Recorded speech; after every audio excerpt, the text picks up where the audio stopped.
and welcome to Monday Night Politics, sponsored by the Dallas Examiner. I am Christy Thomas, a coordinator for tonight's event.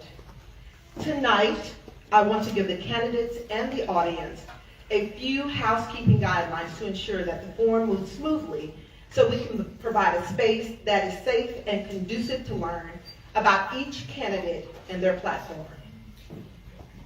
I will start with the candidates.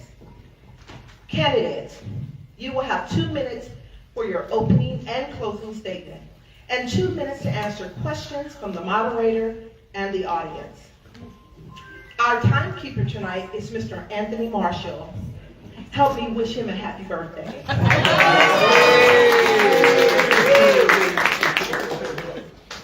He will provide a placard to inform the candidates of the time they have left to answer any questions. Candidates, this time should be spent talking about how you will implement your plan and goals for the seat if you are elected. Your time should not be spent talking about your opponent and their shortfalls or their issues. Please remain respectful throughout the forum and respect the space that has been donated to us for the purpose of educating our community on political candidates. Now to the audience. We are so thankful for your presence tonight. We ask that you formulate your questions where it pertains to all candidates. You will be allowed 1 minute to ask your question, and only one question can be asked to allow time for others in the audience to ask a question. Again, please be respectful to prevent any interruptions that could cause us to run out of time and not hear from each candidate listed to speak tonight. Any member of the audience should line up to my right, and you will be provided a microphone so that everyone will hear the questions being asked by the candidate. I want to thank you in advance for your cooperation and for your interest in being more informed about candidates running for office in your community. The Dallas Examiner has presented Monday Night Politics, Meet the Candidate, for over 15 years prior to May election. I want to stress that all candidates are invited through email invitation. These candidates are pulled from the official ballot from the city. The Dallas Examiner does not endorse candidates. We could not do this alone. Our sponsors are nonprofit organizations, too many to name. All Black sororities and fraternities, the NAACP chapters, the Links, and the African American Museum. Our moderator tonight is Kristen O'Neill.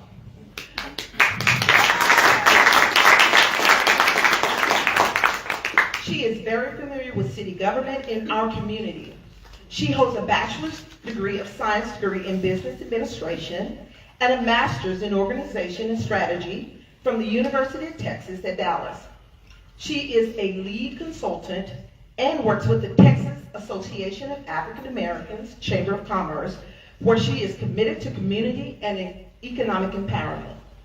Lastly, please silence your phone, and video recording is prohibited for this event.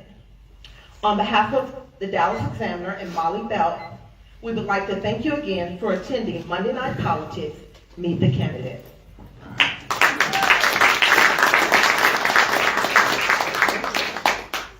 Good evening. Good evening. Y'all sound all right. Good evening. Good evening. Again, I am Kristen O'Neill, and I am honored to have the opportunity to join you all tonight here at Monday Night Politics. And I'm ready to get this show on the road. Are y'all ready to do this? I feel like we got a really good crowd in here. I feel like we have some people that are ready to, hear what our candidates have to offer, that we want to hear and be ready to ask questions. Y'all have questions already? Absolutely. Okay, it's not time. We're not there yet. But keep them ready. Keep your questions ready. So we are going to start our forum with District 7 tonight. So our candidates for District 7, if you would go ahead and join me on stage.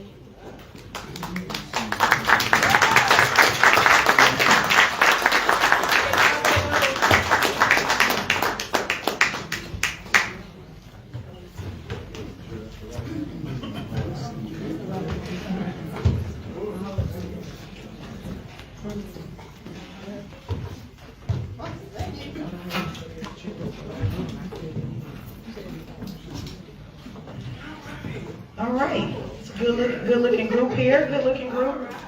So we have 2 minutes, am I right? 2 minutes. 2 minutes, we got our timekeeper, we ready? So we want to go ahead and start with our introductions, and I'm gonna say ladies first. That's why you already knew you took your sip of water. So ladies first, we'll give you 2 minutes for your open introduction. Okay.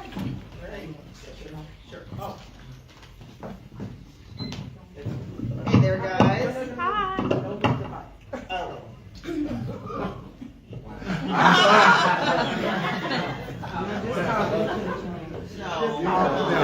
Hi there, I'm Sydney Walker. Some of you guys know me from doing Coffee and Politics 101. Hey, yeah. Okay, so y'all are gonna hear me regardless. So hopefully you guys online hear me. I'm Sydney Walker. You guys may know me from Coffee and Politics 101 and being a contributor with Inside Texas Politics. I decided to get into this and run because District 7 needs to level up. We've had a lot of leadership that we keep seeing some of the same things, or we're seeing areas of the district continue to go down. Although we do have new houses being bought and built, we still have a lot of areas for improvement. Because this morning at 2 o'clock in the morning, I think a house was busted near my house. I had another house 3 weeks ago that was busted, where the new tenants found drugs in the attic. We need to do something different. I'm a project manager, program manager by trade. I look for solutions that are outside of the box. And that's what I intend to bring to District 7, because we can't keep doing the same thing over and over again and expecting something different.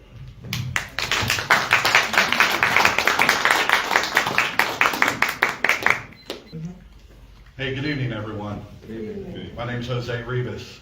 I'm a lifelong District 7 resident. Been here, been in my neighborhood for 50 years, between Parkdale and Buckner Terrace.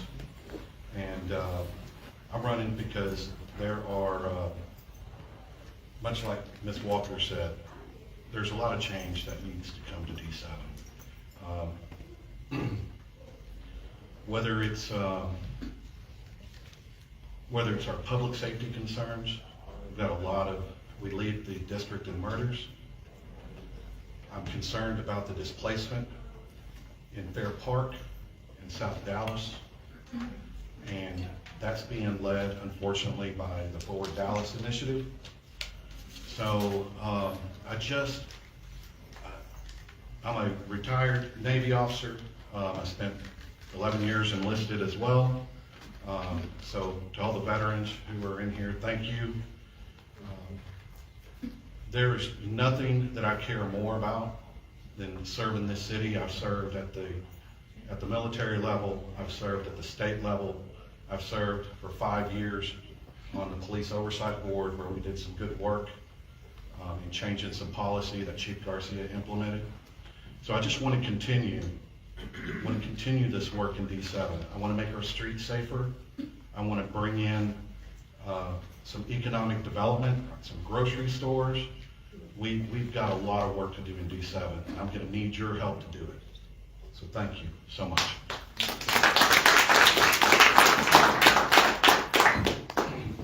Sure. Good evening, everybody. My name is O'Neal. I've been operating in the South Dallas, East Dallas area for the past about 6+ years with my organization called the Sarin Foundation. I'm going to be echoing a lot of what people are going to be saying up here about needing change in this community, needing change in this district. We have essentially given the keys to this district to predatory developers.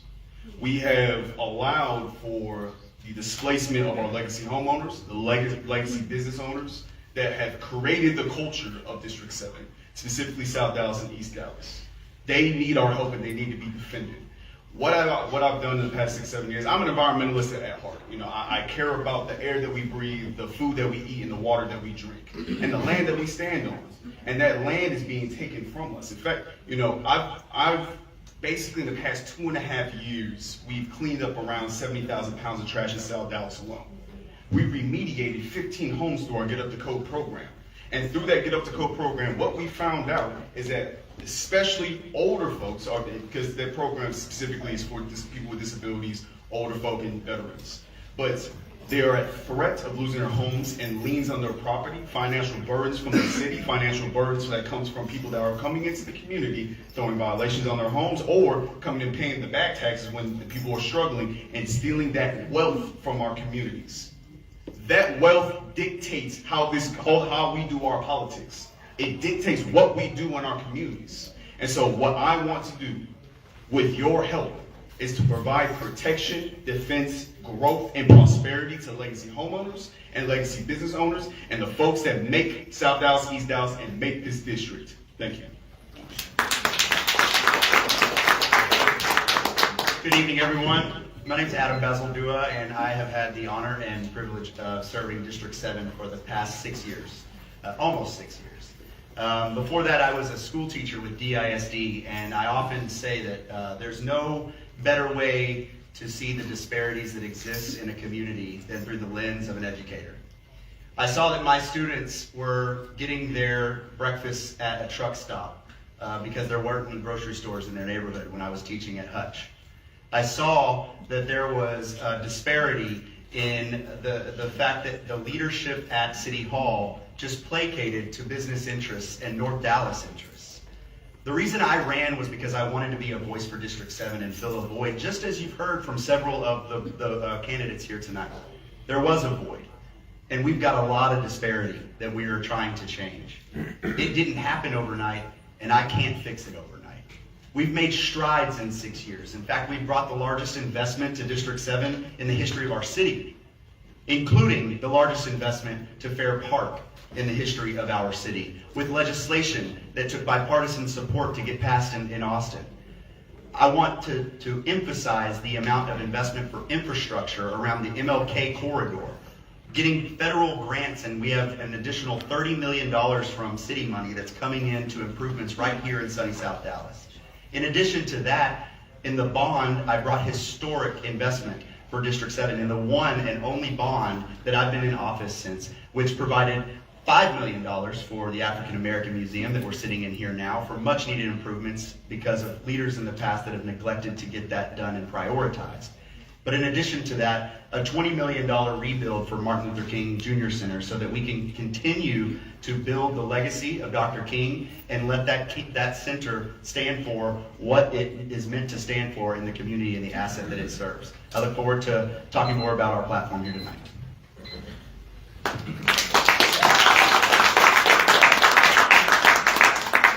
Hello, how you doing? My name is Lamar Yaka Jefferson, but I simply go by Yaka. Yaka, Yaka, Yaka. I had a big grandiose idea while I was running, but the truth about how I want to kick Adam Baladuzza and all the other incompetent leaderships out, but something's changed. I'm running because I'm mad now. I'm angry. Because I've been a victim, just like everybody in District 7 has been a victim to the injustice, police brutality, discrimination across the board, homes, jobs.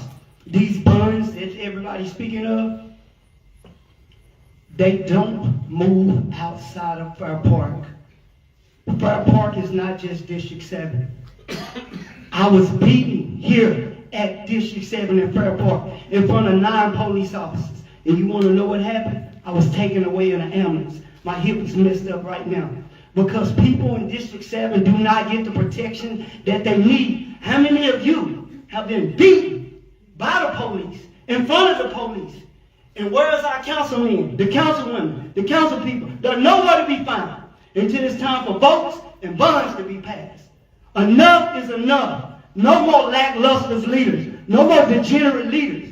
We need a man that's willing to step up and fight and argue for everyone in District 7. Not just Fair Park. Not just nonprofits who get 90% of all the money that comes here. I'm Yaka, and if you want to change, come with me and we'll work together. And I promise you I'll fight to make sure everybody's rights are respected. Thank you. All right now. Thank you all so much. I want to start our questions with our sitting incumbent. I want, if you would, please, Not just what have you done, what is your plan moving forward? Yeah, thank you for the question. Well, one of the things that I have focused mostly on is food insecurity, and we're about to have the third grocery store, in addition to 3 remote grocery store locations with the Grocery Connect here in District 7. In addition to that, this legislative session, there's a piece of legislation that is meant to curb displacement. This will be the 3rd session that we have put it through. It passed the House last session, didn't get anywhere in the Senate. I've now got bipartisan support in the Senate, and it's going to get carried through the Senate this session. And that will allow for legacy homeowners in South Dallas or anywhere where there's a TIF district for TIF funds to be available for micro grants to buy down your tax increment, which means you can stay in your home and on your fixed income, and the increment of your tax would still be paid to the city, so we don't forego it, which is how we got Republican support. And instead, we will use the TIF funds, because right now, developers can use TIF funds for displacement, but it's only to move them out. Thank you. Sydney, I will lead with you next. If you could let us know what differentiating skill sets, what do you bring to the table that will show a change and a difference in what District 7 really needs? Sure. That's a great question, and I really like that. One of the things that people always seem to challenge candidates, because they're not out here running around acting as the shadow council person. I work in corporate America, and I handle projects from $24 million and down. Multi-step or phase projects.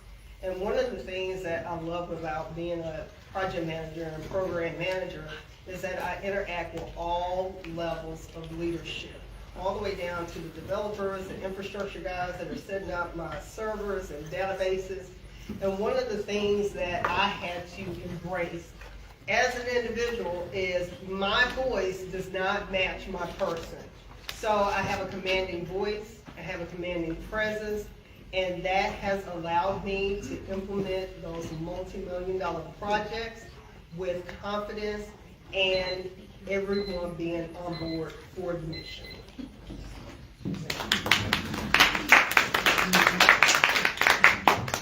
The question is, what different skill sets and passions do you bring that will show something different than the sitting candidate?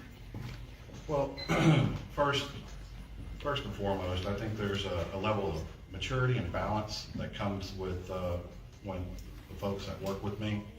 I have devoted my life to public service and making sure that those who are being who have not been represented receive representation. It's so important to me that we continue that that kind of leadership at City Hall. One of the things that I really want to focus on is protecting our families here in District 7, especially when it comes to the housing piece.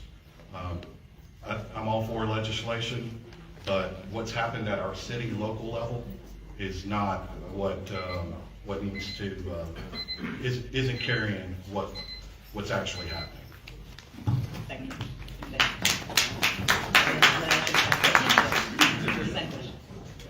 So, what makes me different? What's my skill sets, guys? You know, from the work that I've done, I put my hands down in the dirt, in the grind, in the sludge. I've picked up needles, human feces. I picked up trash. I picked up all kinds of manner of things that it's ridiculous that we've allowed this type of disrespect to happen to our neighborhood. So what do I bring? For the past 6 years, I've been in these streets, cleaning up, talking to folks, building, being on rooftops, putting on shingles, painting fences, putting up storages for folks, especially elderly folks. I know outreach. I know how to reach the folks. I come from a media background with 97.9 and Beat and K104. I bring that when it comes with the politics, and I show a new era, a new strength, a new type of passion that has been gone from this district that I want to reinvigorate for our folks. Thank you.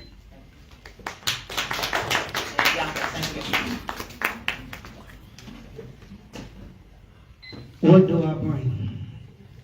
Ever since I was cheated from running for District 7, the last cycle, by the city secretary, wrongfully denied my right to vote. As many Negro people, as I assert my birth certificate says I am a Negro, and I'm proud of it, because Negro comes from the 1740 Negro Virginia Treaty, which means we have a right and an obligation. What do I bring? I have sat at the computer night after night for the last 3-4 years prior to having my fundamental rights violated. And I have acquired a special set of assets. The representative for District 7 has the ability to speak for all of District 7 in Ciro Juris Persona. He has the right to sue that all of the denied core basic services that's been denied to District 7 are provided or suffer a lawsuit in federal court. Thank you. Thank you. I think we're ready to go to questions from the audience. Yeah, it's time to get to the fun. I have a question. Oh, no. Do I just raise my hand?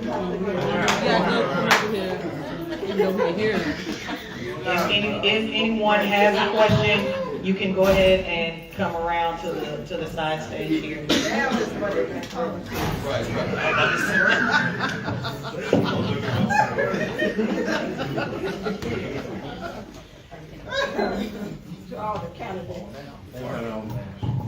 To all the candidates, 64% of the homeless are African American men.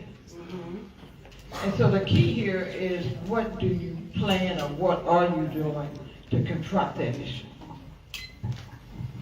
Anyone? I appreciate that question.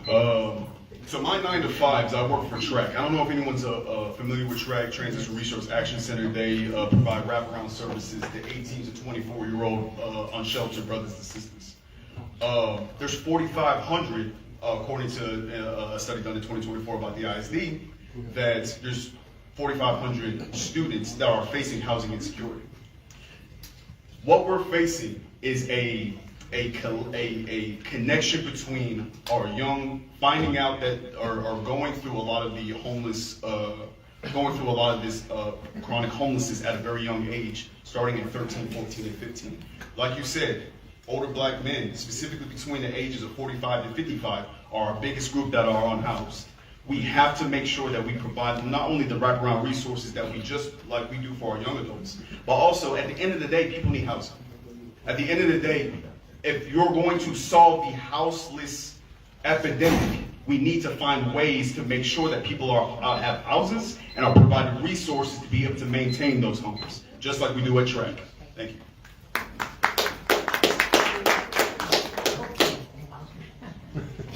Thank you. You're too kind.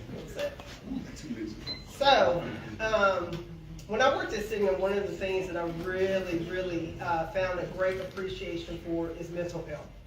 And this is something that we really have to get to the core issue of why someone's homeless. Because all you know, we've had federal dollars here to pay for housing for people, but if we're not really finding out what is wrong, I don't want to say what's wrong with them, but what is the challenge that is keeping them in this state? Is it severe depression? Is it anxiety? You know, do they lack job skills? Well, first we have to get them stabilized, and that's one of the things that wraparound services helps with. We have to stop treating the homeless like, I just don't want to see them, Tent City is around, hey, what are we doing? And they're just moving across the city. And that's something that we have to stop doing. We have to just buckle down, and with the recent propositions that were passed, it's gonna be even tougher to do that with the city budget. So we're gonna have to start biting the bullet on services to make sure that we address this issue.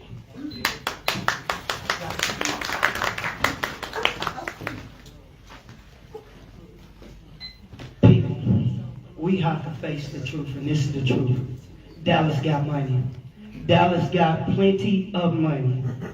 If they can give $1 billion for a convention center, why can't they give $20-50 million to solve Dallas' homeless problem annually? We have a city attorney. Why is not the council using the city attorney to sue for these denied core services? We talk about homes. We talk about joblessness. We talk about basically ignoring our brothers and sisters who's unhoused. There's federal dollars. There's state dollars. There's local dollars. But when you have council people in there that refuse to solve a problem, the problem exists. All right, so during this most recent Arctic blast, I went out to a homeless encampment to offer some of our residents here in the district rides to Grand Place. They refused. I went both days. We cannot throw housing continuously at the problem because they don't, if they don't have the wraparound services like mental health, drug treatment, family violence, abuse treatment, if they don't have those things, then housing does them no good. So we've got to break them from the cycle of whatever, whether it's an addiction or whether it's a mental health issue. We've got to get them on that first, right? Before we can get them into housing, before they'll stay in housing. The other thing is the city is invested in a couple of properties for homeless, and they're not ready. They've been on the books, and they're not ready. And so we can't even put them in housing if we wanted to. So that's an issue that we need to address as well. Thank you. First, I want to thank the Honorable Danya Ragsdale for the question and all the work that you've done to help close in those disparity gaps over the years. This one's personal for me. My older sister has been unsheltered for 12 years. She's suffered with addiction herself and mental health. I've seen firsthand that there is not a one-size-fits-all answer to homelessness. It's multifaceted and it has to be addressed as such. One thing we have to do is combat colleagues, like I do on a day-to-day basis, to make sure that the answer is to not arrest our way out of homelessness, because that's just going to perpetuate a vicious cycle.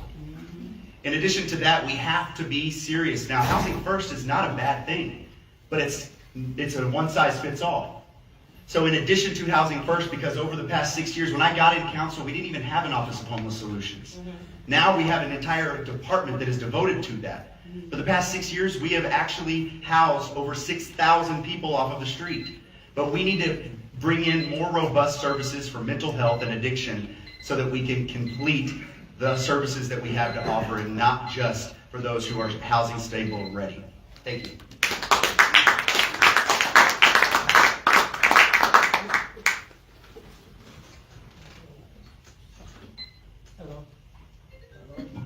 Hello, how you doing? With the budget coming up, and we understand that this district is very hit by crime, poverty, and the moral decay that exists in our entire city. What are you going to do to make sure that the money in the budget goes to solving actual problems instead of into special interest pockets like it has for the last 40 years?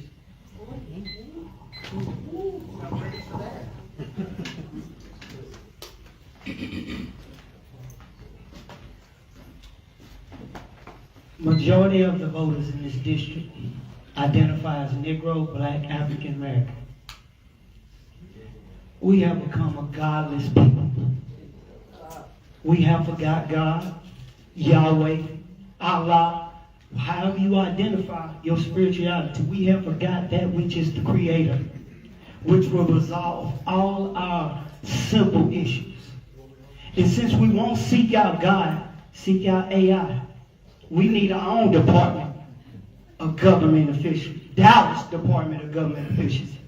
And we can solve all problems and root out the fraud and make sure that we solve homelessness, make sure that we have money for the nonprofits.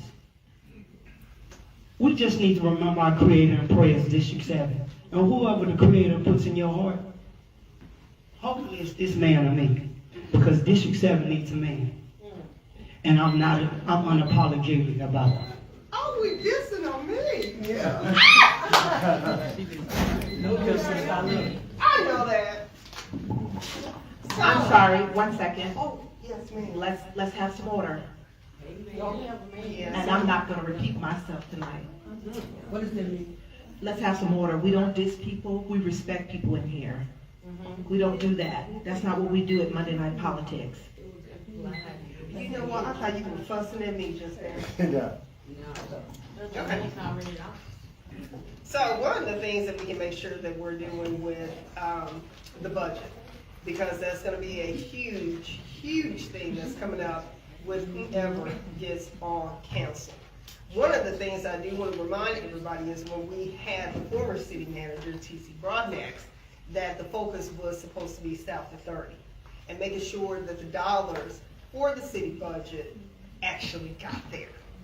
And what we have learned, the troublemakers in Dallas, and that also included Adam, because we did some things to help Fair Park get some better opportunities, is making sure that projects are not earmarked and the money is taken to a northern district.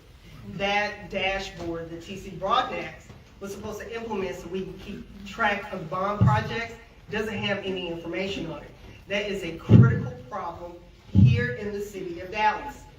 Information is not being made available to everybody so you all can keep tabs and make sure that we are being held accountable in our city government. Thank you for the question. Equity is the center of my answer. We have to approach every budget season equitably. If you look at the disparities that exist in our city and the reason that there is a life expectancy that is different for those who live south of I-30 than those who live north, it is because we have invested that way as a city. Big wins that I can count from being in office already with previous budget seasons is closing those disparity gaps. Increasing code and illegal dumping teams specifically for Southeast Dallas.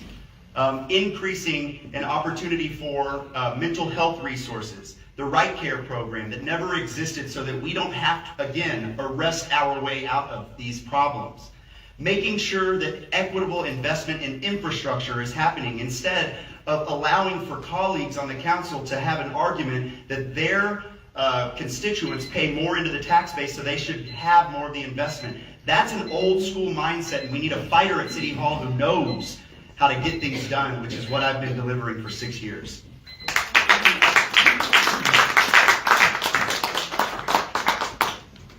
believe the question was asking about the budget money going to nonprofits. As a city councilman member, one of the most important things that we can do is to make sure that there are metrics that follow that money. We can give buckets of money to all these nonprofits, but unless we can trace and find out what that money is going to, and who it's going to help, and who it's going to support and get off the street, then there is no equity, because that money is being taken and being spent, and it doesn't benefit you. So what I'm saying is, if I'm your councilman, there's going to be performance metrics. I'm going to want to know what these nonprofits are doing with the money, so that we can make better decisions on how much money they actually get. Thank you. So I'm gonna actually echo equity and transparency, because those are the two biggest things when it comes to really looking over the budget. Because, you know, what's the reality of it? What are we saying? What did I say in the beginning? That we gave the keys to District 7 to the developers, to predatory developers. We gave the keys away.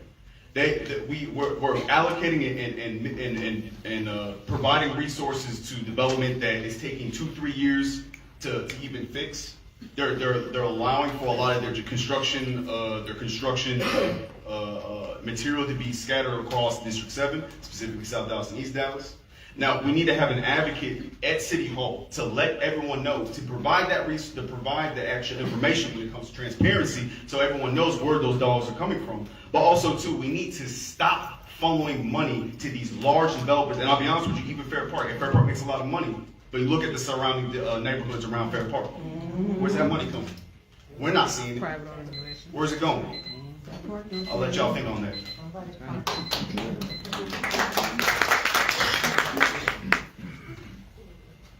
Good evening.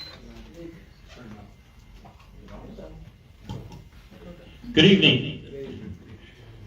Parking reform is an ongoing discussion at City Hall these days. Should the parking code be reopened, number one? And number two, what changes would you personally recommend? I'll go first. It's all one question. It really is. So this is a big hot topic, and right now it's at the City Planning Commission, and it's soon to be on our desk. I do believe it needs to be opened up, and I do believe changes need to be had. What I don't believe is that there's a one-size-fits-all, just like I don't believe there's hardly ever a one-size-fits-all. However, parking minimums in the way that we have it in our code now has stifled growth, specifically here in PD 595. We've had the remnants. In fact, PD 595 was a baby of Ms. Ragsdale in the 80s and leading into the early 90s. And it did exactly what it did and got a lot of predatory businesses out of South Dallas in the right way. That's why we don't have a proliferation of liquor stores around South Dallas, and we've been able to bring in better retail. But the reality is the way that the code reads now, it will hinder small businesses, people in the community that we want to flourish here in South Dallas, and we want to be a part of the growth, because displacement absolutely is something that I care about. We need to make sure that those business owners have a seat at the table with the growth that is inevitably going to come to South Dallas specifically.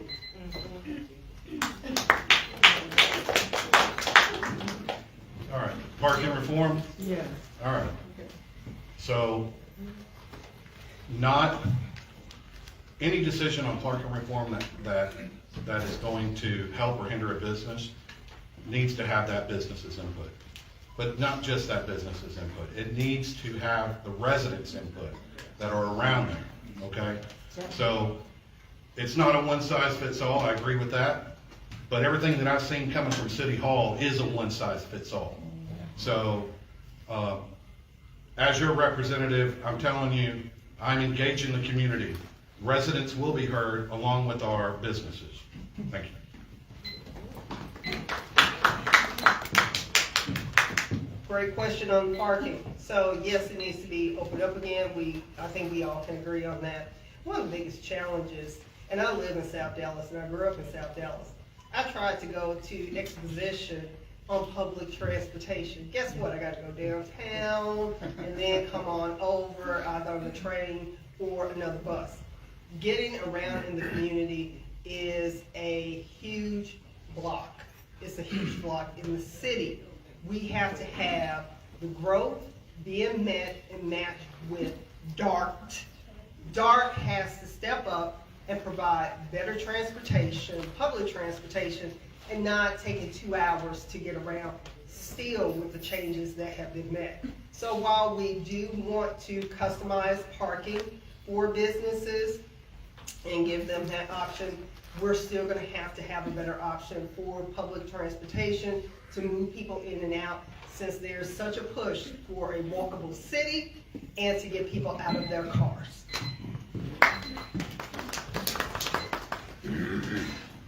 Listen, I might have to echo you again. I'm not gonna lie. You know, it's I support parking reform, of course.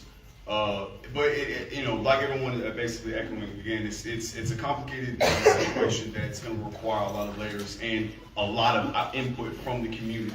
But just like Miss Cindy said, you know, I live over in Mill City, and you know, a lot of where I live, we still don't have sidewalks.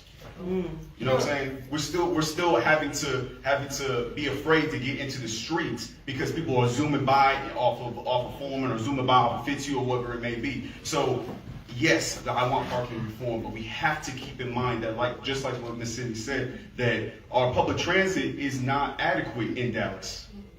Dallas is not a walkable city. So we have to make sure that we get the community's input about what they truly need and find out what maybe it's not really parking reform. We just need sidewalks, y'all. I want to walk around my city. Thank you. Before we start our next question, Y'all can answer this. I'll make it real short. I just want to adopt what they said, and I also want to include this. Parking. We need to focus on the potholes. Because I know that I cracked the rim driving in this district. And my tire cost me $900 just for the rim. How about we do street reformation? How about we do people, leadership training, reformation? There's a lot of other reformations that we need to do. Parking should be down on the list. Let's focus on the potholes first. Thank you.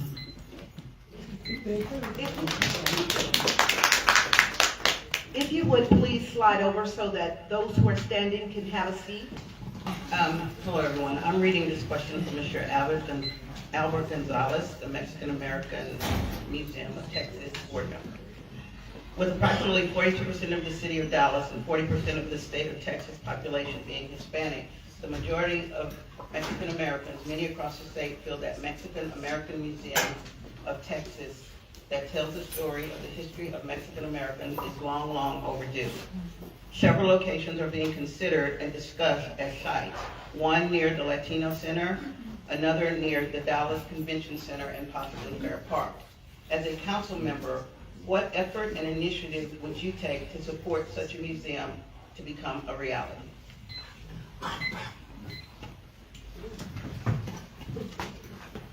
Well, I do support the museum. I've let Albert know this as well.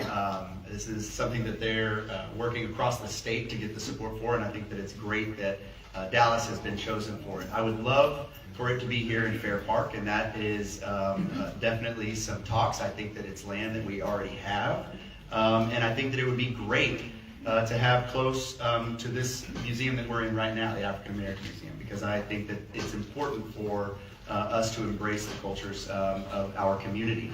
And the African American Museum already does that from the African American history so well that I'd like to see that done. The reality is that type of project requires a capital campaign and private dollars. We cannot, if we're talking about it in the same sentence, all that needs to be done to invest in the community, say that we can take on this level of a project. That's not to say that we can't step up to the table and match some funding so that we have some skin in the game, but that's going to require the next bond, and I've also conveyed that to Albert as well. Thank you.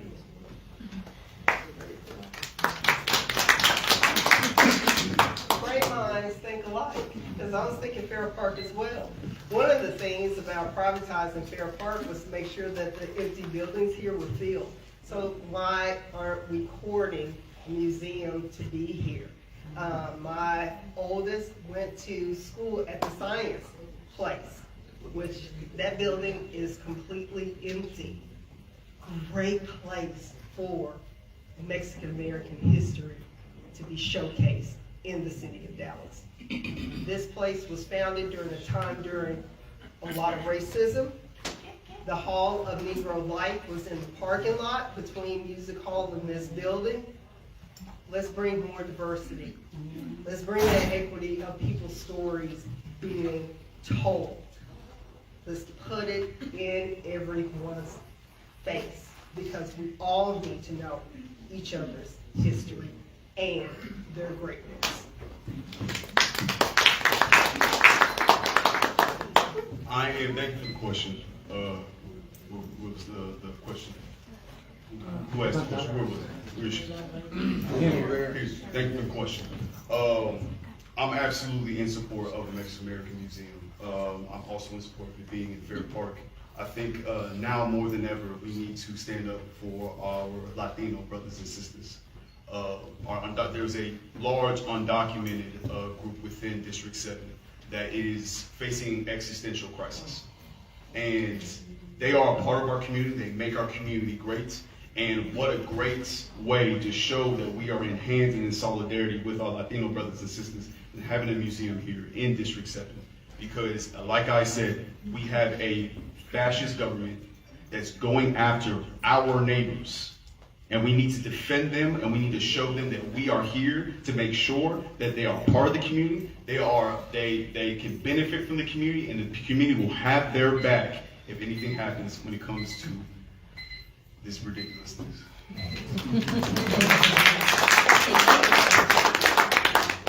Mexican American Museum, I remember this discussion back in 2018. In fact, I think we were in this room during campaign season. 100% support the Mexican American Museum. I would love for it to be here in Fair Park. As Sydney was saying, we've got empty buildings that aren't being used. But if you choose, if your board, if the city come together and you choose you want to do it in West Dallas, I'd be supportive of that too.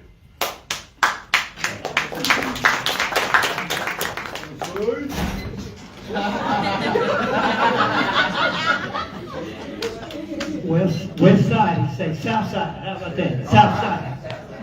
Now, if our Mexican brothers and sisters need a museum, it should have already been done. Why are they begging? Why are they following suit to the same thing that the Negro and African American people have fought for 400 years? Jim Crow, segregation. Right? Why? Again, we need prayer. We need to quit leaning to our own understanding. We need to acknowledge God and it'll direct our path, and then you will have a Mexican museum. But what's the use of having a Mexican museum or African American museum if we forget that which is created? Without our creator, the museum will perish. All will turn to ashes and dust. We'll steady have lackluster leadership that forgets us. Thank you.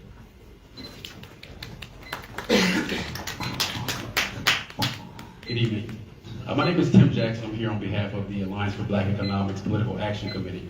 And I know that city politics tends to come across as nonpartisan, but we all know that Dallas is a blue city. And within District 7 specifically, and in other districts like District 6 and everything south of I-30, black men really don't feel like they have any equity or any stake within our city, specifically within politics. And you saw in 2024 that many of them switched parties as a result of.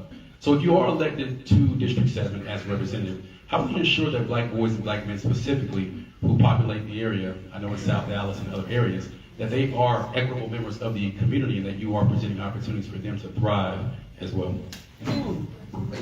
Yeah, I want to expand at that. That is a great question.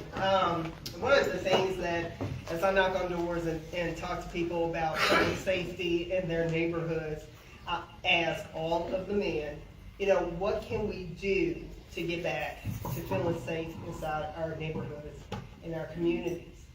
And so I have proposed that it's really open for anyone, but primarily for men, to get training. I have Green Beret friends that will provide training so we can actually get back to community policing and our neighbors getting to know each other and sharing information about cameras and whatnot, and help bring that oversight, bring that connectivity in the neighborhoods, in the community, in the district. Because if we want to say our men are leaders, we got to give them that platform to be leaders and have that outlet to drive safety and change within the community. So that's what I want to do. Thank you for your question. I'm going to fall back on what I already do at TRAC. Again, a lot of our clients that come through TRAC are young black men. And, what I've always said as being a black man myself, I mentor a lot of young brothers that they respond very well when it comes to responsibility and accountability. In fact, it's providing a new ownership of not only themselves, but of what they do, who they are, and how they can operate within the community. Programs that we do at TREC that I would like to actually expand is actually allowing for counseling, male counseling with male counselors, and providing job placement programs. We need to, a lot of these young brothers that are out here, man, that are terrorizing the community, they're doing it because the leadership that they see are the older brothers that have been running the community for years. We got to make sure that we can respond, give them something that is bigger than themselves, bigger than the community, and allow them to have that responsibility to take it on. Thank you.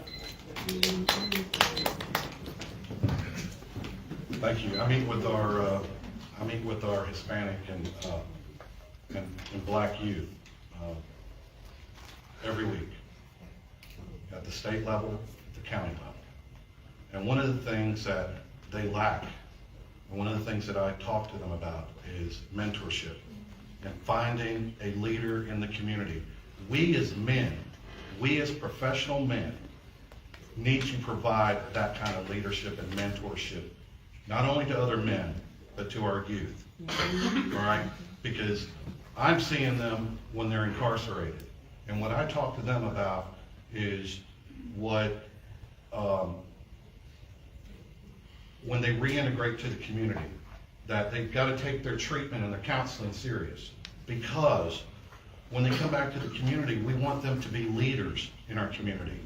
We're getting older. I'm getting older, and that's what I tell them. I said, I need you to step up. I need you to be ready to step up and become a leader in the community. So that's what I talk to them about, and that's what I'd like to see done.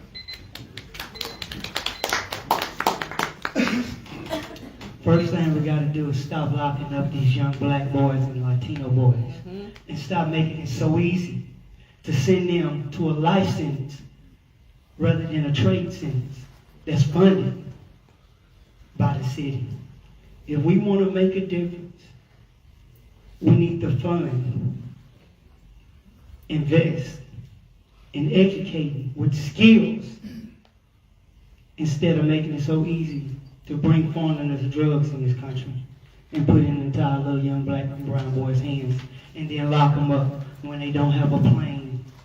They don't know how to grow watermelons, poppy seeds, no drugs, but they're locked up for them. If we focus on trades instead of school prison pipeline, I think overnight we can see a difference.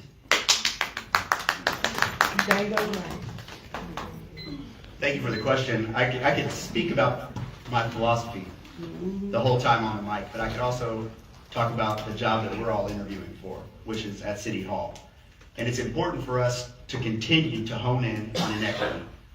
There's a reason that brown and black communities have been plagued by underinvestment. It's because we have not had enough pride in leadership. And we've allowed for our communities to look the way that they do. We've allowed for our communities to have second hand of just about everything when it comes to budget season, when it comes to recreation centers, when it comes to outlets that are afforded to communities around White Rock or Lakewood or North Dallas. When we don't take the inequities that exist here in our city serious and look to invest to close those gaps, we can't expect a different outcome. When we look at the health disparity that exists in our city and realize that our city budget isn't being allocated in an equitable way, we can't expect for anything to change for the trajectory of the future.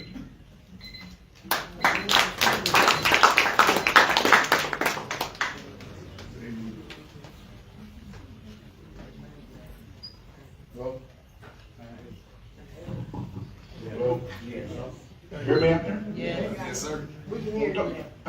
We'd like to talk about economic development, attracting national conventions, building up the hotel tax, and we're on the verge of increasing the convention center.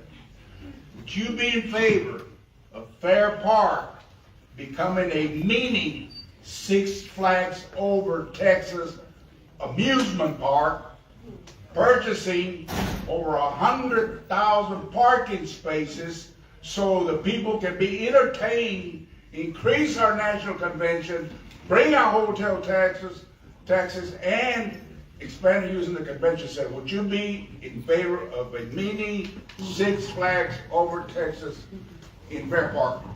I'm gonna say respectfully, sir, absolutely not. I think that what we have here in these 277 acres is a depiction of why our city looks the way that it is, and we can arguably call our city one of the most segregated cities in the entire country. This park started at 77 acres and now is 277 acres because it sits by a perimeter of concrete that was meant to push out the community. By eminent domain, unhousing thousands of Black Dallasites in order to give the State Fair of Texas their playground for 24 days out of the year. As you all know, we're still cleaning up that mess. Right now, we are still cleaning up that mess. We can get a private operator here on the fairgrounds, but the reality is when they're recruiting to get these empty buildings filled, and there's millions, in fact hundreds of millions of deferred maintenance here in the fairgrounds, we can't expect there to be something different. We did not get here by accident, and we are not going to get out of this by accident. And it all comes down to the inequity that our city has allowed for this city to be plagued by.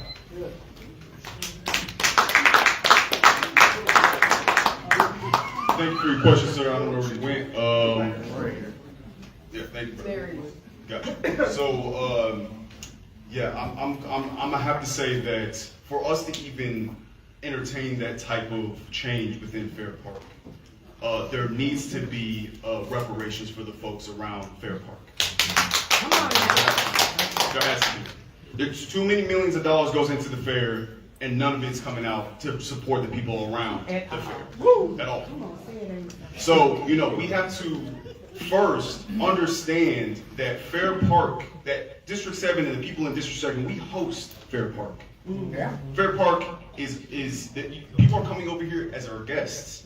Where I live over in Mill City, every single time there's a big event in Fair Park, they trash Fitzhugh, they trash Foreman, they trash Gatesford. And so every single time that I'm wanting to get change, I'm wanting to say, hey, some of that resources that's going to Fair, maybe it needs to go to some of our legacy homeowners. Unfortunately, we have leadership that is willing to pour money into Fair Park.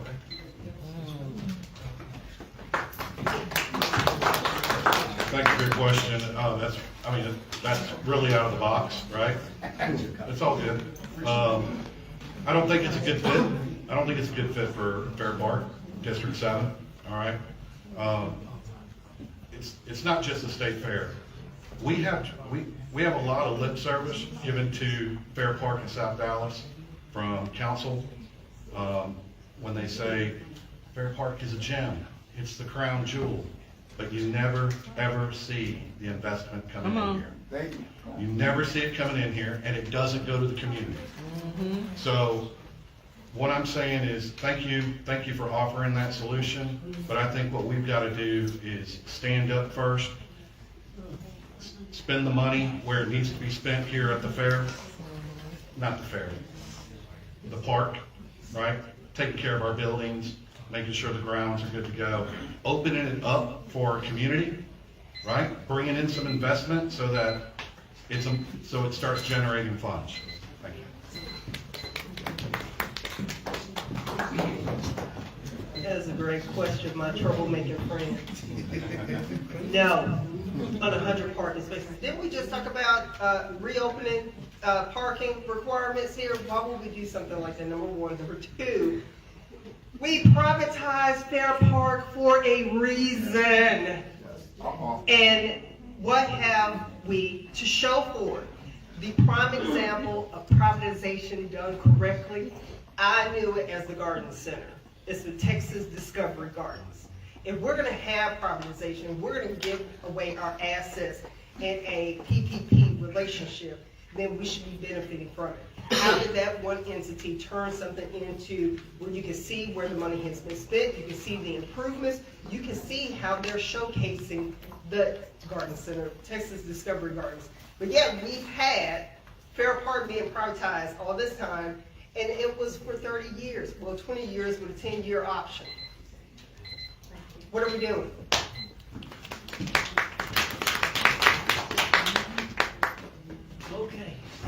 Or the cameraman right here. Jerry Jones. Bring the Cowboys No, sir. to Fairport. No, sir. Or if not, bring another team that represents Dallas interests. If we want to bring economic inclusion, there's better ideas than a Fairport than Six Flags. Bring a real team who will build up and raise up the property value around all South Dallas. I know a lot of people not for Jerry Jones, but ever since they left, Dallas, South Dallas, we have felt the effects. We have been missed out. We have been not included. Jerry Jones, bring the Cowboys back.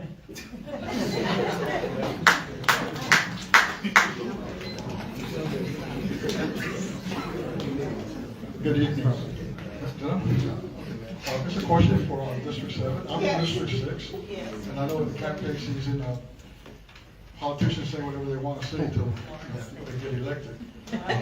My question is, if you're elected, how are you going to work with District 6 in West Dallas? Because I keep hearing, well, everything north of 30, we're north of 30, and we have the same issues.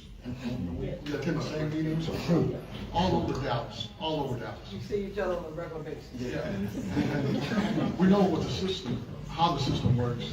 How do we cure it? We cure it by working together, because when the bond comes up, everybody's fighting for every nickel, penny, and dime. And they don't come around again for another 10, 15 years? 10 years. Every 10 years. So again, how do you work with District 6? I'm gonna ask District 6 the same thing. I will say that I have a track record. I can speak on a track record, and I've worked with District 6 very closely for 6 years now. There are a lot of similarities in what the fight that exists for neighborhoods when it comes to preservation and self-determination. But in the reality, we have a lot of the inequities that exist that I've talked about here today. The disparities, that's why we have diversion programs. That's why we have a community court in West Dallas and a community court in South Dallas. We have a transportation desert. We have grocery store deserts, food deserts. We have deserts of quality of life resources that don't exist in other parts of the city. So you're absolutely right. I will tell you that when I speak about north and south of 30 specifically when it comes to health disparities, I'm speaking only based on data that the county has put out that it is public facing. But the reality is a lot of the quality of life issues that we have are really south of the Trinity because I believe that all of West Dallas has been plagued by a lot of the same issues as well. Thank you for pointing that out. No, it's absolutely fact that District 6 and District 7 have a lot of the same issues, displacement being one of them. I actually started my nonprofit actually being in Joppy. And, it's the same thing with TAMCO, same thing with GAP. I worked with J.D. Cisneros for a long time, and we've fought for environmentalism. I'm an environmentalist. I'm an urban environmentalist, so that is my top priority when it comes to the health and wellness of people in District 7. And it's the same thing in District 6 because a lot of the folks that operate in District 6 have done a lot of great work about environmentalism, about making sure that their community is engaged with what's going on. And I say that we need to make sure that we are working in tandem because we are facing the same problems, a lot of times the same people that are displacing our communities. So absolutely, there needs to be a coalition of folks across the entirety of Dallas, especially areas that have been displaced or are in threat of displacement from a lot of what's going on in these communities because they are going after black and brown neighborhoods.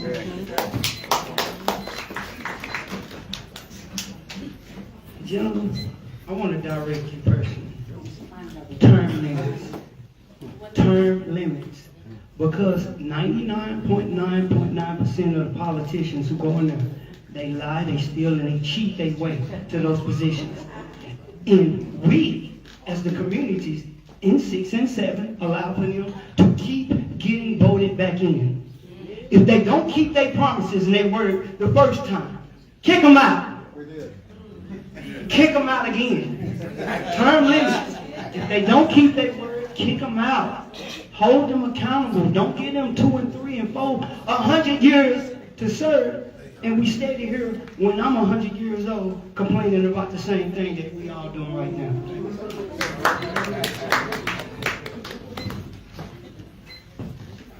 I think I pretty much said that I'm totally willing to work with District 6 moving forward, specifically when it comes to the Mexican American Museum. I'd love to have it here, but if it's a better fit in District 6, and it can be well represented there and made home for the people there, 100% for it. I am not a politician. I'll tell you that right now.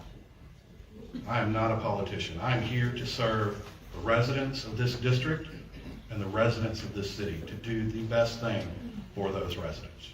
Thank you.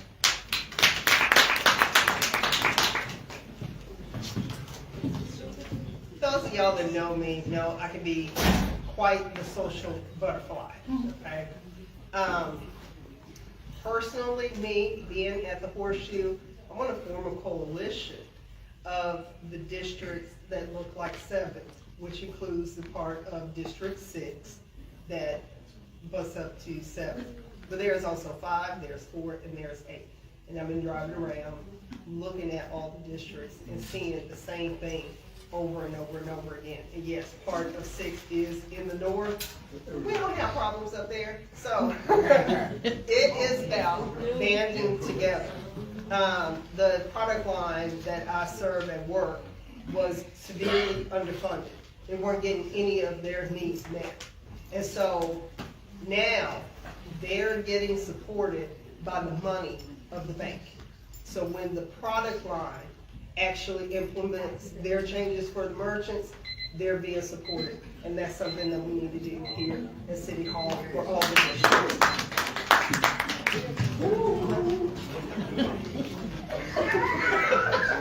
Yeah, okay, I'm also a class clown on top of being a social butterfly, but y'all knew that already.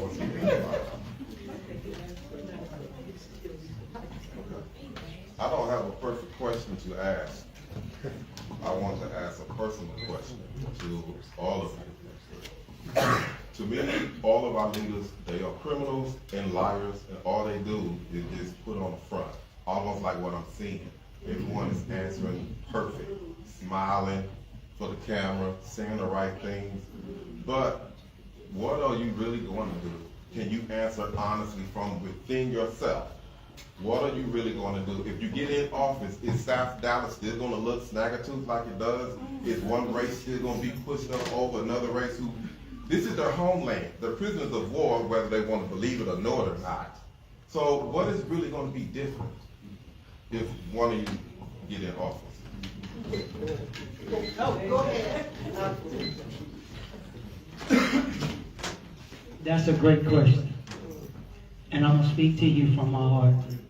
I haven't smiled, except Jerry Jones do need to come back and bring some of that economic inclusion that he took out, and he's benefiting off the city of Dallas, which means we're suffering because we're not getting that financial windfall from him using intellectual property, the city of Dallas name. But I agree with you. Almost 99.9% of the leaders who lie, cheat, and crook and get their way there, they will not advocate for the people in District 7, District 6, District 4, no district. It's about the nonprofit game, getting money for them and their constituents. And it's not us. What am I going to do? I'll get with brothers like you, sisters that's around here, and we can get a strategy together. And we can take it to the city ourselves. If they won't listen to us at the city council's meeting, well, I firsthand know that they will ignore you. We'll meet them in federal court together. Thank you for the question. Yes, sir. 8 years ago, I stood on this stage as a teacher, taught culinary arts with DISD, and I sat on my first forum with my chef coat on to show that I'm not a politician either. I jumped into this and didn't know what the heck I was getting into. Thank you to my wife for supporting me in doing this. But I want to say also, I have my daughter here. You're absolutely right. There's a lot of politicians that are corrupt. But I can confidently say that I'm not. Because the number one job that I have on this earth is to be a father to her and to teach her to be a good person. I lead our district with integrity. I lead our district with pride in a way that our district hasn't had a leader in a long time at City Hall. And that is staying above the fray. That is being a voice for the most vulnerable and the voiceless. That is being one who isn't afraid to stand on an island and be that only vote, because if I had unanimously with the rest of this city, then I'm not in tune to what you just mentioned in how our communities look here and need to change.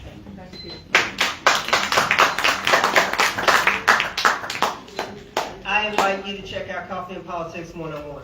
I've been doing this Coffee and Politics 101.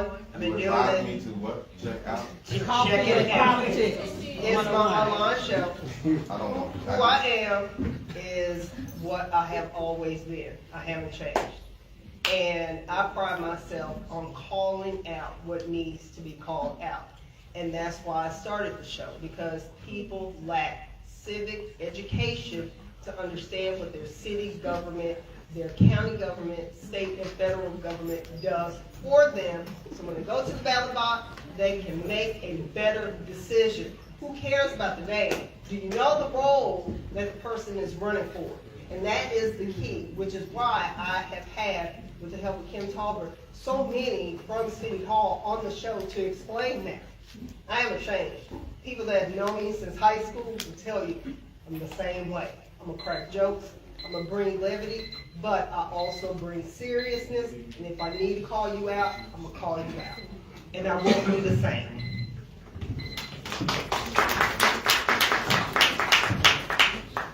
Thank you. As I said before, I'm not a politician, and I'm not joking. I'm a resident, I'm your neighbor. And really, all I want to do is represent this district, represent its people. But when you say represent, can you bring change? So here's how we do that. We do that by holding City Hall accountable, right? We hold them accountable for how they're spending the money, right? Where the money is going, who it's going to, the transparency in knowing where that money is going, how it's being spent. That's your money. That's not my money. That's your money. So I want to bring accountability. That's how we help our people in this district. We bring accountability to City Hall. We don't make friends there. Okay? Accountability is key. Thank you. I appreciate your question, man. This one actually is a little bit personal. So, you know, again, like everybody else said, they're not politicians, yada, yada, yada. I didn't even decide that I wanted to run. It wasn't until October. It was one of my neighbors, man. We talk about young brothers having a hard time, especially when it comes to responsibility and just the struggles of life in the environment. And my neighbor, man, he was going through a crisis. My girlfriend came over and said, hey, what's going on? There's a lot of yelling. And this young brother had 2 guns in his hoodie. And he threw them up right here. He's like, I'm gonna kill myself. I'm gonna kill myself. I can't do what I can't do. And finding out that that CPS took his kids and he was a victim. That was my neighbor. And after that, man, and like just doing all the nonprofit work and noticing, like, you know, there has to be more than this. There has to be more than just being able to go and do it by the book, but being able to actually be an advocate and voice. That spurred something in me, man. I had to rip 2 guns away from him to stop, so he didn't shoot himself or his sister. That's why I'm running, bro. Thank you. You guys give them one more round of applause as we prepare to close. Thank each of you for your questions.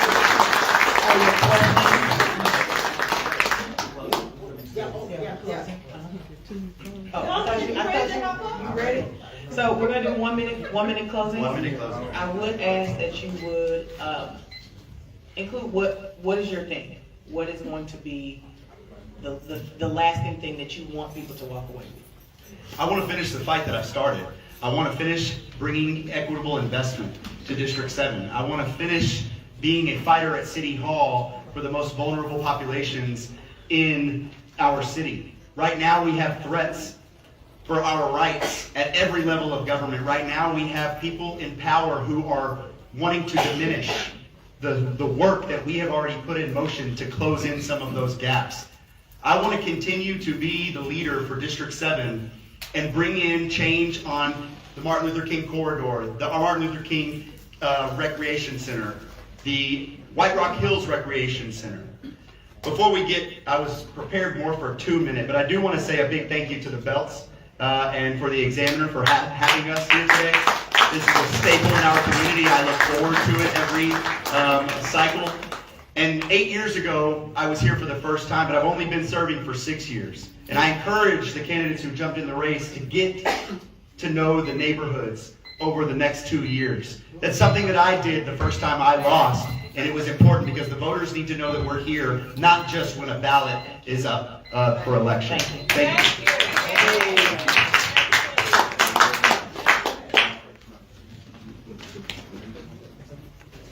District 7 is going to have less than 3,000 people come out to vote. These are facts. Less than 3,000 people are going to decide who's your next council person. That means special interest has already bought off 60 to 80% of those 3,000 people. We don't need another 6 to 8 years to finish the work or decide. We need someone innovative. Doesn't have to be me. I'm running because I'm angry. I'm tired of the same old, same old. How long are we going to cry and fight and argue and beg? Why don't we just go to the federal courts as a district, get our own alliance of District 7, pull our pennies together, and sue for all the things that they're denying us? How long are we going to be on our knees begging? Why stand up? Why lean to your understanding? Use their rules to get us what we lacking. Thank you. I'm y'all. And remember, if you want to fight with somebody who will take it to them, think of y'all. Thank you, Dallas Examiner. Thank you, moderator, for a wonderful evening. Thank you to all the residents who came out tonight, whether you're in District 6 or District 8 or District 7. This job is critically important. It is about doing things, not talking, not about being flashy. I'm not a big picture taker, right? So that's not what I do. What I do is I do the work. And that work needs to be done at City Hall. So if you want fiscal responsibility, I'm your guy. If you want accountability at City Hall on why promises are not being kept in our communities, I'm your guy. If you want safer streets, if you want our residents to stop dying in our streets here in District 7, I'm your guy. I'm not gonna be flashy. If you want to learn more about me, JoseForDallas.com. Be bold, sign up, volunteer. I'd be happy to have you on the team. Thank you.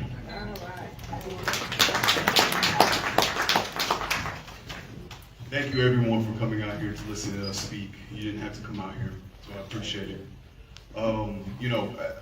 There's nothing more that I can say. Reality is going to dictate who y'all are going to vote for. When you walk out on your streets, when you look at your neighbors, when you talk around, when you hear gunshots, when you see police, when you see the homeless, that's your answer. Does it change? Does it look like it's changing? It's mixed. But at the end of the day, we need a new vision for this district. And win or lose, you're gonna see me outside. It does not matter, because the fight is not just at City Hall, the fight is in the streets. And that's where you're gonna find me. O'Neal for Dallas, thank you.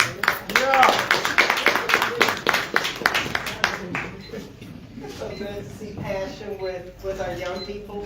And I know you're not baby, I know that.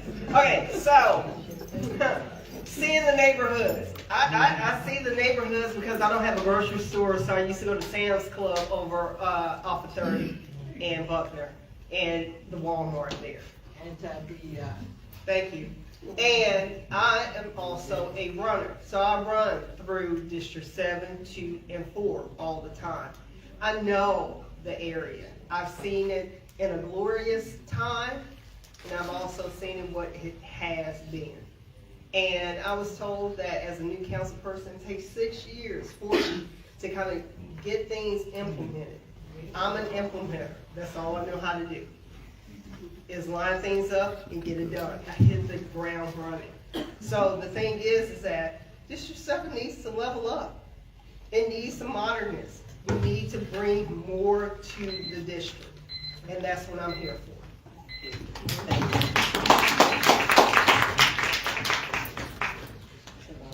All right, thank you all so much.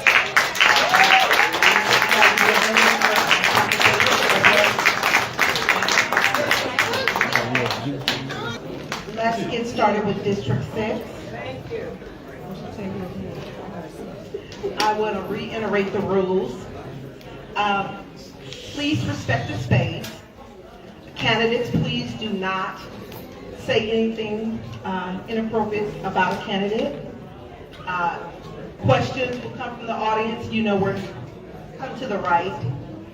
And again, respect the space. Thank you.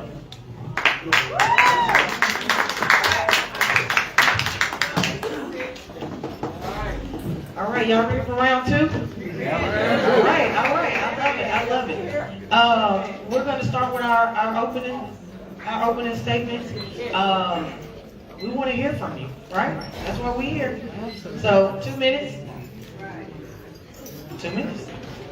All right, good evening, everybody. My name is Linus Spiller. I am here to share with you not only my priorities for this race, and I need to note that this is my 4th time running for this seat.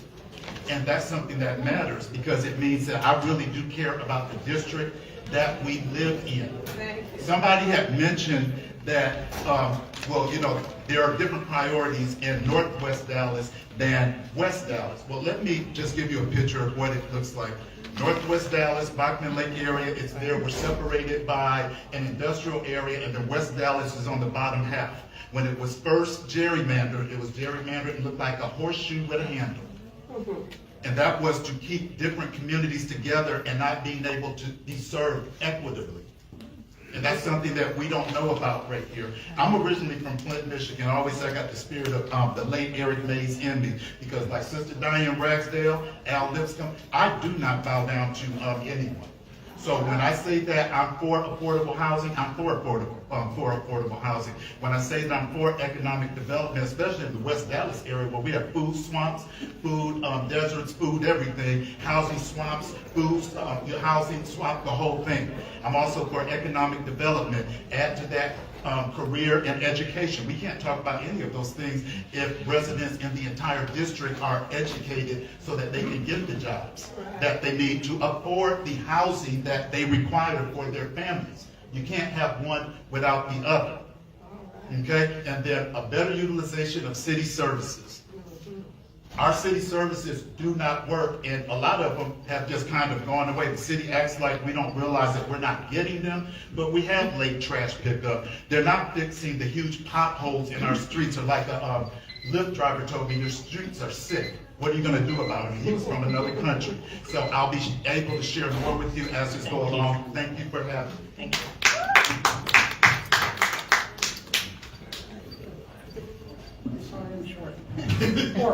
Short term. Good evening, everyone. My name is Monica Alonso, to the bells. Thank you so very much.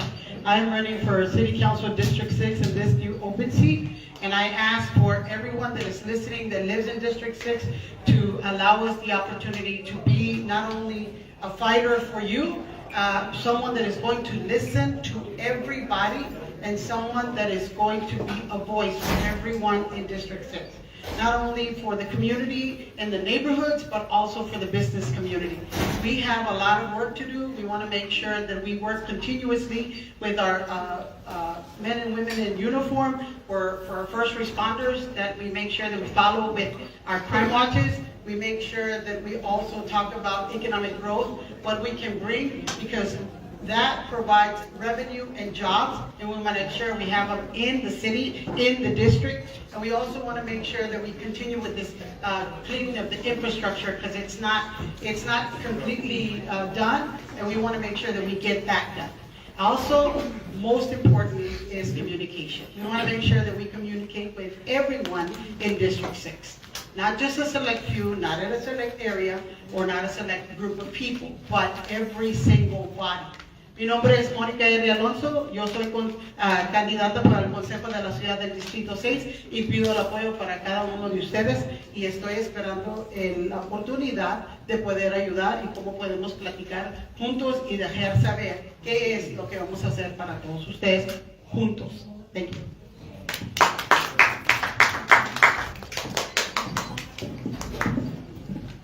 My name is Laura Gavena, and I'm your candidate for City of Dallas Council District 6. About 80 years ago, my family moved into District 6, and they taught me about community and public service. They taught me what's important. There are so many of you in this room that I volunteered with before I came to City Hall. And when I got to City Hall, I learned how government and community members can work together to make lasting change.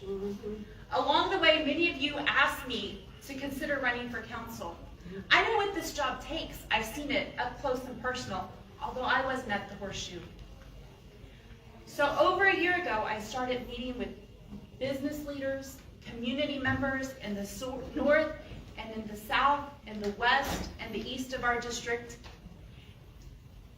And what I found out is that our work is not done. District 6 is on the rise. And while I'm so proud of the things that we have accomplished in the years together, we still have a lot of work to do because District 6 is on the rise. My name is Laura Cadena, and I'm your candidate for City of Dallas Council District 6.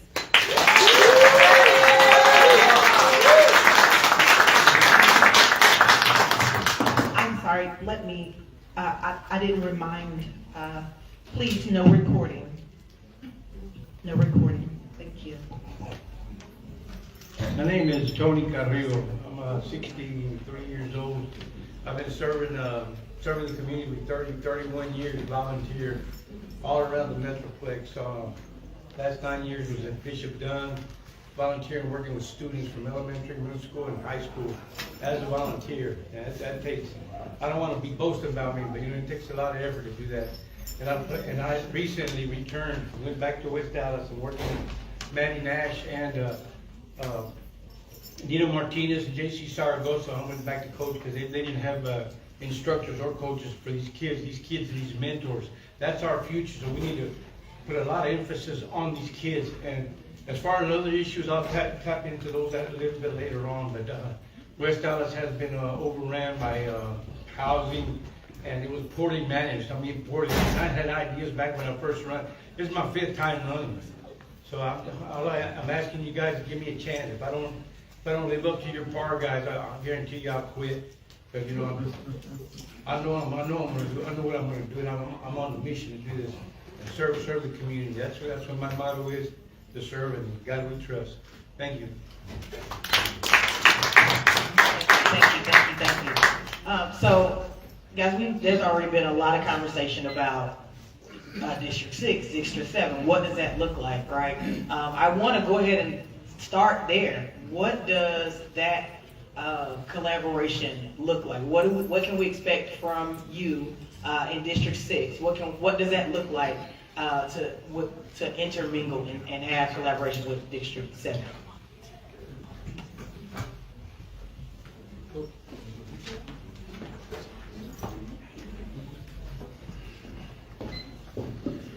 District 6 is not only north of 30, because we also have Arcadia Park, which is south of 30, and it goes on the west side of I-35 all the way to 635, and then there's a section in the northern part, which is Cypress Waters, and it's grown, and it continues to grow.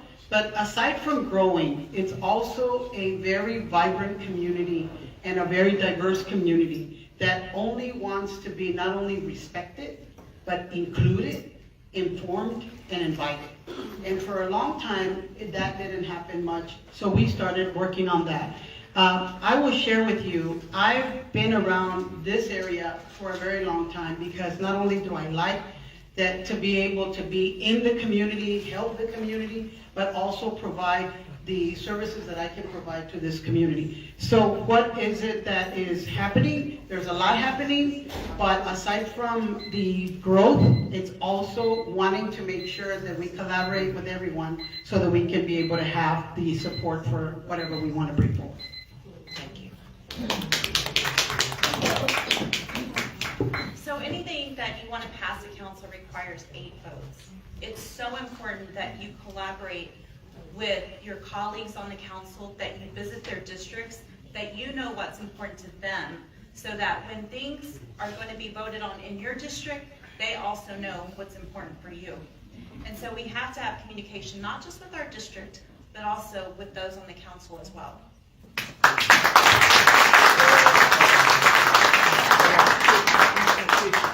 Let them know to speak directly into the mic so that the cameras can pick them up. They need to speak into the mic. Okay, when we're talking about collaborating with other districts, we have to look at collaboration versus what is prioritization. Just driving in here, I'm looking at all of the economic development that is happening and has been happening in District 7. It doesn't look like that in West Dallas. You get a little bit of it in Northwest Dallas, but it doesn't look the same. Charity begins at home. You got to take care of home base first before you start collaborating with others. And that's just a very real thing. Now, where there are efforts to do some work, let's say with the bond package, and we both have shared resources as it relates to like plumbing infrastructure. Yes, we can come together as 2 council people and collaborate in that fashion. But we've got to build the infrastructure in our district first before we get that, because less than 1,000 votes always decides this election. Our people are not there.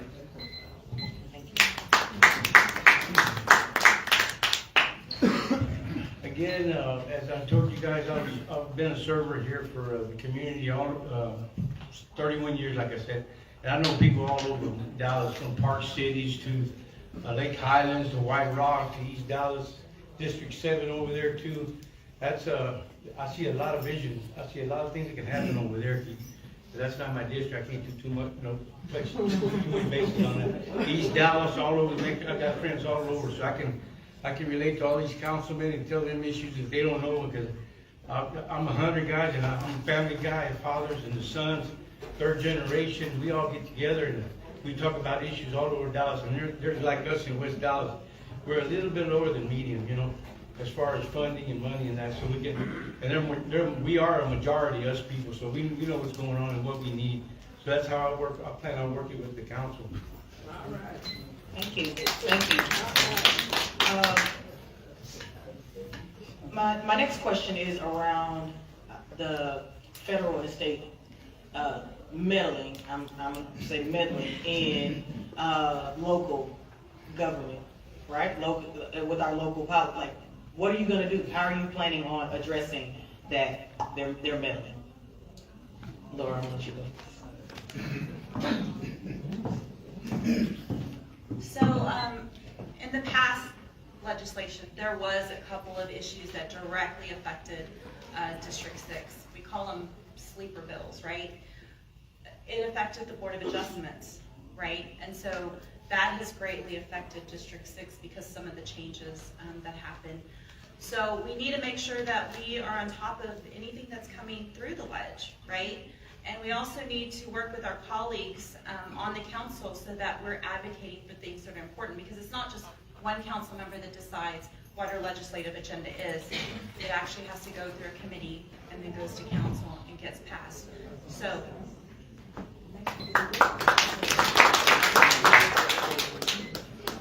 Yes, anywhere with the state or the government will be meddling into our businesses here.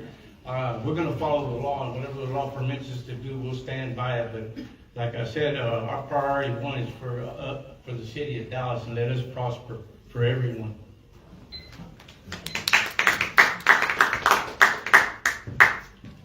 Federal, state, and county not meddling, but interference, because meddling is such a messy word, but interference into how the city of Dallas works. That's something that definitely is addressed by the city manager, so we have to let it go that route. But there's one issue that I want to talk about is how ICE is trying to interfere into how we govern residents here. That what happens in Dallas is Dallas's business. So I do not blame the interim police chief for saying, hey, you do what you got to do, but I'm not going to help you. I work for Dallas College. So that's one thing that our top person has stated over and over since the election, that hey, if somebody comes in, hey, we let them do their business, but we do not help them. We protect our students. So I take the same approach with Dallas as a whole. We protect our residents. Let the Fed, they know what they're doing, obviously. They said they ran on a mandate, then mandate.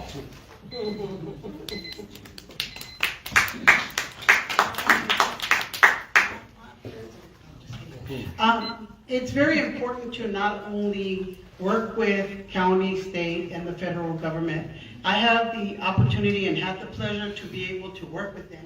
And I think it's important for us to be able to work together to find out what is it that we need to do to stop not only what is going on, but also what do we need to do to be able to let the community know that this is our city, this is our county, this is our state, and this is our country.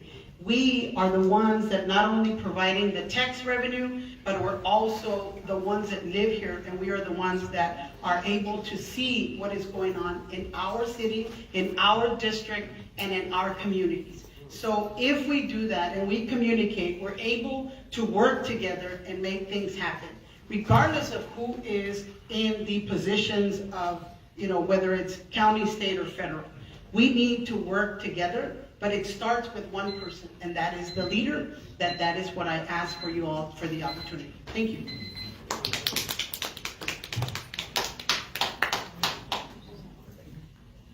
So my last question, and then we're going to turn to the audience. So if you do have questions, we will ask that you come around on the side over here and line up for your questions.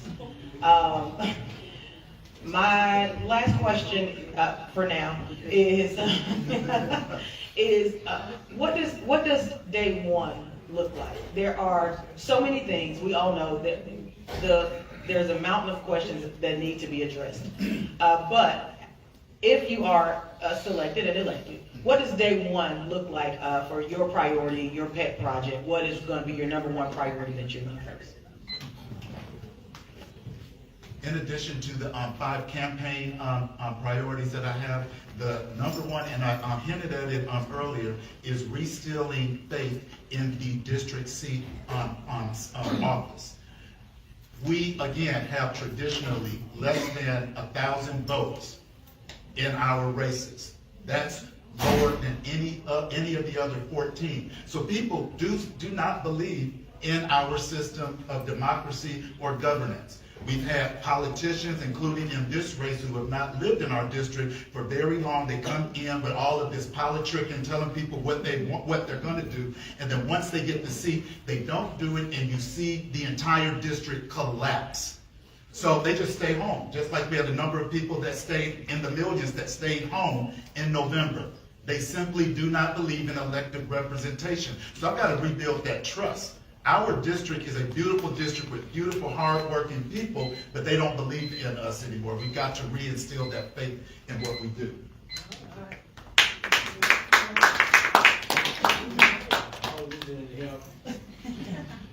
Oh, yeah. Job number one, okay. Well, there's so many jobs over there. I mean, so many projects gonna have to be done over there. I would guess the one that really upsets me, they all do, but anyway, I'll pick at the one on the housing.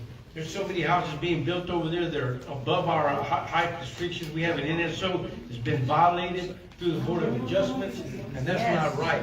We selected 27.5 feet, and they went above it, and that's not right. I mean, it should stay right there, and that's it. Cut it off. And there's several houses being built over there in West Dallas. They're not even up to up to code. I mean, they're standard low code, but you wouldn't want to buy a house like a young person would want to buy a house going to plan on staying there 30 years. That house is going to be, there's a house over there already been sold 3 times already within 8 years. And that's nobody's giving no oversight, you know. If you're gonna come build a house in our district, make it last. You know, we got a young person wants to give it to their kids, you know, and keep it on down the house. I've been in the houses, you know, for several years, several generations. Sorry.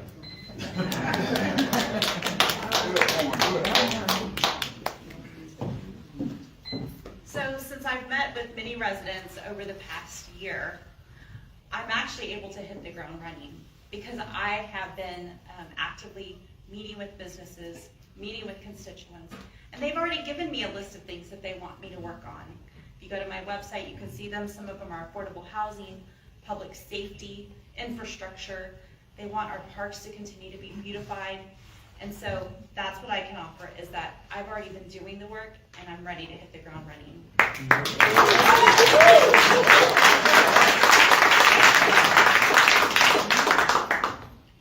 Day one, you tell everybody in District 6, this is your office. This is your city, and we are ready to work. Aside from that is we want to make sure that we provide them good board and board commissioners to be able to represent them. Not only to be there in the position, but to represent, to come to the community and make sure that they let them know what is coming in the pipeline of the agendas. That is important. But more than that is that we want to make sure that we let everybody know that this is District 6 and this is your house. This is your city and this is what your taxes pay for. Thank you.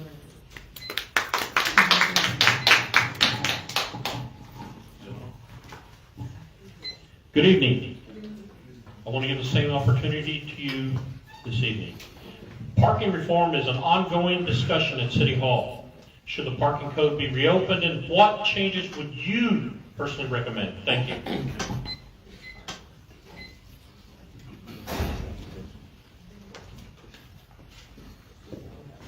It's important to have that discussion because we want to make sure that we have not only good businesses to come to the city, good centers to come to the city, and we want to make sure that they are able to have the accessibility to get to that location.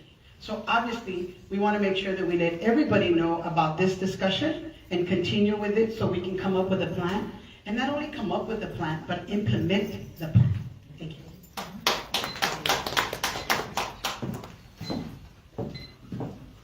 So parking reform is right now in CPC. What you do for one community may not fit in another community. We definitely need to meet with the leaders in that community. For instance, in our north, part of our district, I remember there was a business that came and they had way more parking than they needed. And so they could have had some other businesses that would have generated some taxes for us. But then you have some other areas, perhaps like the design district, that there's not enough parking. And so we need to do whatever that neighborhood may want. So definitely we need to listen to our community and then make our decisions from there. And then also maybe put some safeguards in there so that it needs to be reviewed every once in a while so that we can make some changes as needed.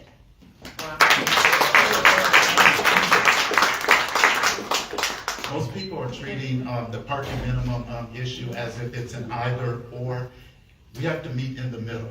I'm going to give an example of our community. Because of the poor condition of the alleys in Northwest Dallas, and residents cannot meet that minimum of, let's say, 2-3 cars at one specific residence, they park in front of the streets. Yes. So someone had mentioned in the District 7 rates that was an issue, and you don't know if you're out, you're going to get hit if your kids are going to be out there on a bicycle, but you also need to balance that with growth. We don't want to impact our businesses.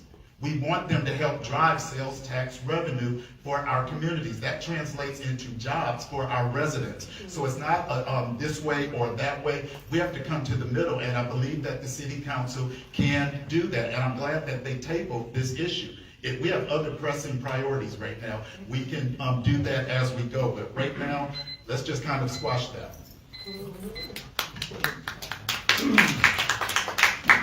One thing I didn't mention to you guys, I'm a small businessman, I'm a proprietor, I build homes throughout District 6 and 1 also. And what I see with the parking issue here is that's a lack of poor management. These guys, that should have been thought of even before those buildings went up. And now look what we're sticking, now we're trying to figure out where to go. That should have been thought of at the beginning, that's poor management.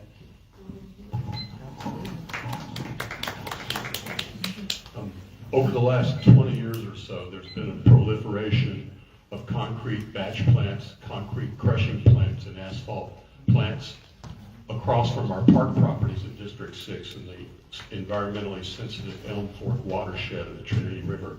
The Elm Fork Gun Range, the LB Houston Tennis Center, the Luna Vista Golf Course, and the MoneyGram Soccer Complex. In fact, there's an enormous concrete batch plant right next to our $30 million MoneyGram Soccer Complex where thousands of kids go and play soccer. And what I'd like to know, a lot of these they need SUPs in their industrial zoning. A lot of these SUPs are coming up for renewal. There's some new proposals. I'd like to ask you all, what is your position on the granting of SUPs for concrete batch plants next to our park properties in District 6 Northwest?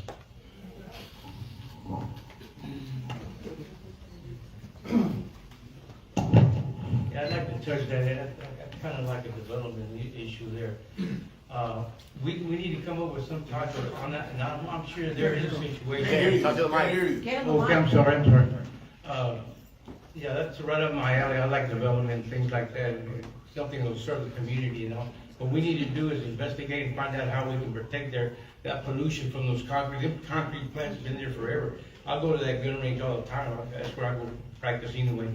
And that, we need to develop, because they were there first. They provide jobs too for the economy. And we need employment. We need employment through our West Dallas, but that's another issue. So we need to come up with some type of program to block that pollution from invading to that soccer field you guys are talking about. So it can be done. We just need to work at it and investigate the products that we can touch on and bring it up to city council, and hopefully we can rectify that, because all of that is income, both the cement and the soccer fields. I'm going to speak about both sides of the, Excuse me, sir. He's a candidate also. I didn't get the invite, but I'm here. Me neither. Me either. Come on up. Come on up. Come That's on where up. you're supposed to be.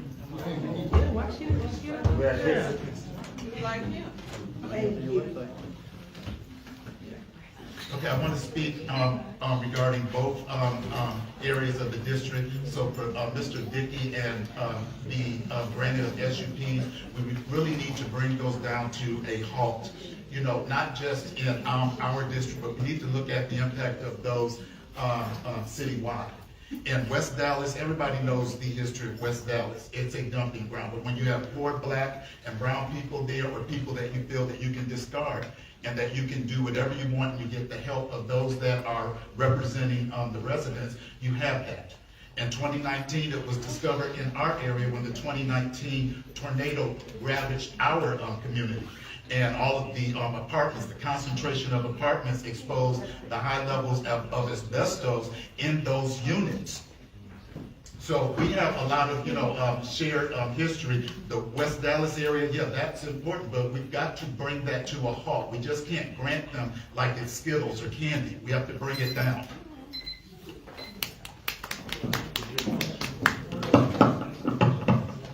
So one of the things that brought me to City Hall is cement batch plants. Prior to me coming, they didn't require an SUP.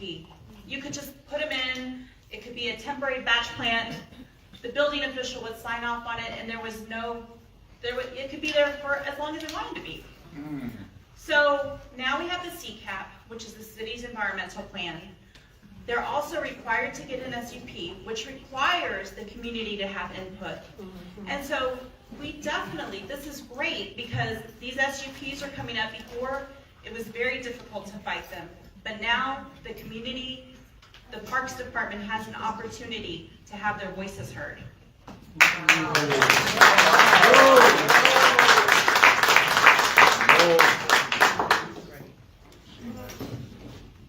I will tell you that there's a new policy that has been placed, and we need to respect that policy, first of all.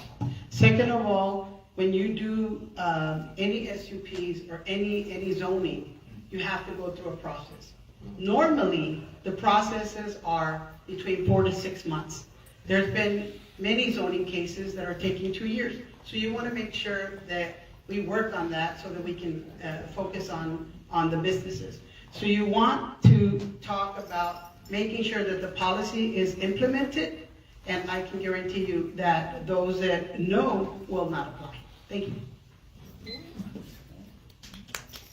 You want to give them the 2 minutes? Yes, go ahead. I'm gonna give you your 2 minutes to do your intro. Sure, I will. Hi. Hi. Hey. My name is Quinn Cher Morgan. I'm a write-in candidate. Q Morgan. So y'all won't have to deal with Quinn Cher part. But I like to say I'm usually an activist. I've been living in West Dallas. I was born there. I've been a resident for about 25 years now. I have a large set of children that have made big impacts in West Dallas. I'm here because I was asked to be. I have no underlying situation. This grants me anything but the process of having an area to be in the office instead of in the streets. I feel if I'm going to be about changing my district, this is how it starts. So I contemplated on this, and this is why I'm now writing. But I'm here because I'm about diversity, I'm about clarity, communication. I know what it means to have affordable housing. I'm a resident of affordable housing. I know the opportunities that can be made and the opportunities that has happened. I'm here for the futuristic understanding with our residents and how we work together. In West Dallas, we're kind of on separate plateaus where this side wants this side wants that, but nobody's meeting in the middle. I'm the candidate that's willing to hear everybody and how we're going to do this together, like really together. Thank you.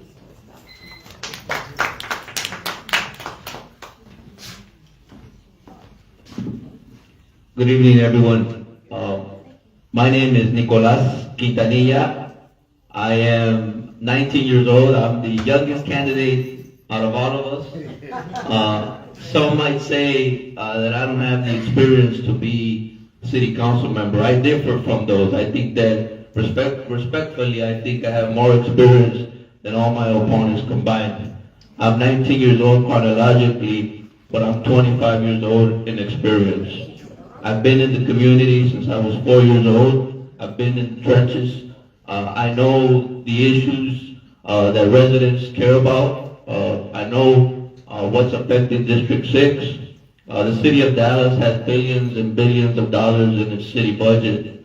But when you go down North Dallas and you are on Mañana Drive or you're on Goodyear Drive, you see our roads, they're in horrible conditions. So one of the main issues in knocking on doors these past couple months and hearing from residents is that they need to fix our roads. As council member, one of my priorities, one of the issues, one of the first things that I want to do is create jobs for our community and for our young people. I think that's what's needed.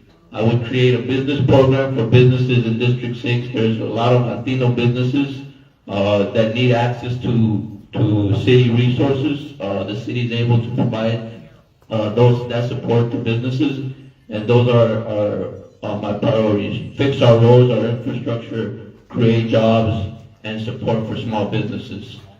The last question was about cement plants. I think Monica Alonso knows a lot about cement plants. When she was in office, they wanted to enact a cement plant, and residents were against that. And as council member, I would get input from residents and the people that are wanting to bring the cement plants, and we'll work together to see, a resolution that'll work for everyone.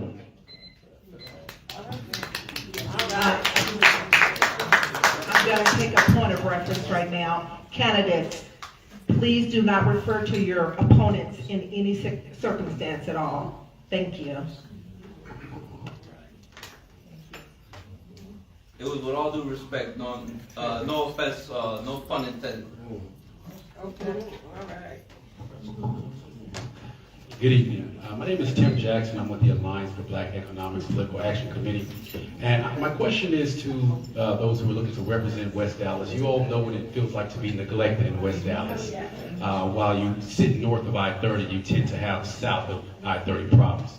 How will you, when you do get into position to serve the community, partner with other districts south and hold other districts north accountable for creating legislation or helping to create equity, specifically for black boys, black men, and black families that tend to fall in the under the poverty line and tend to struggle a lot when it comes to things that produce a quality of life?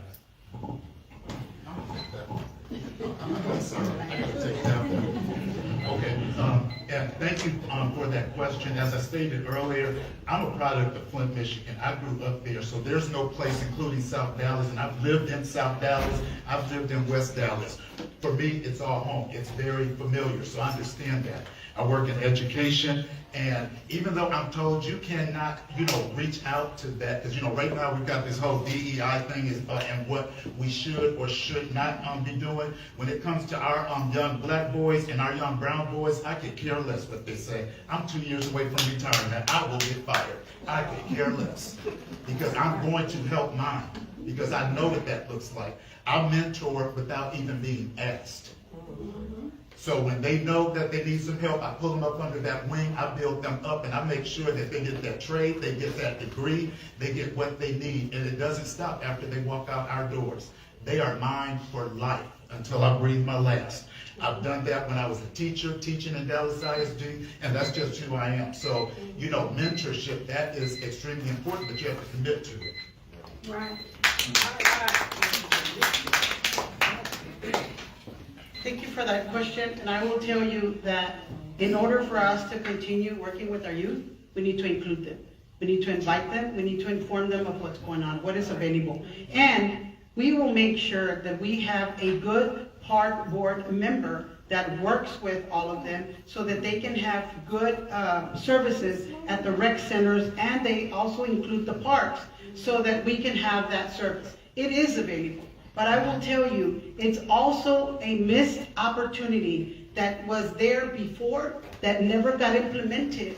And that is, we were trying to provide scholarships and training for the youth, and that's something that never happened. We want to make sure that we bring that back because they're all deserving. They're taxpayers, and they are just as deserving.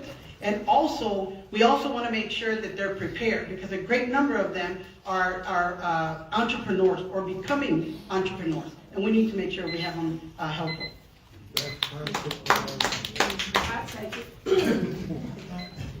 That question you asked is very important for me because I'm a mother.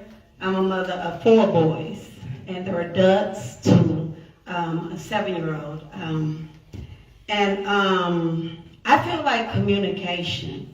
I feel like when they say we have resources or things like scholarships, and we're like, what scholarships? What resources? I feel like we're never being united in decision making when it comes to what's made up in City Hall to what hits my living room door. I'm very active in my community. So when I don't hear about things, or my children don't hear about things, then that's where it falls at the wayside. So if we're going to implement change to our children, then it has to be communicated effectively that there are changes happening. Thank you.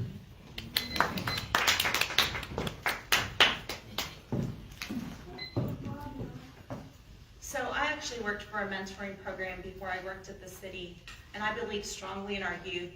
I also worked at a hospital where we helped children or youth that wanted to go into the medical field.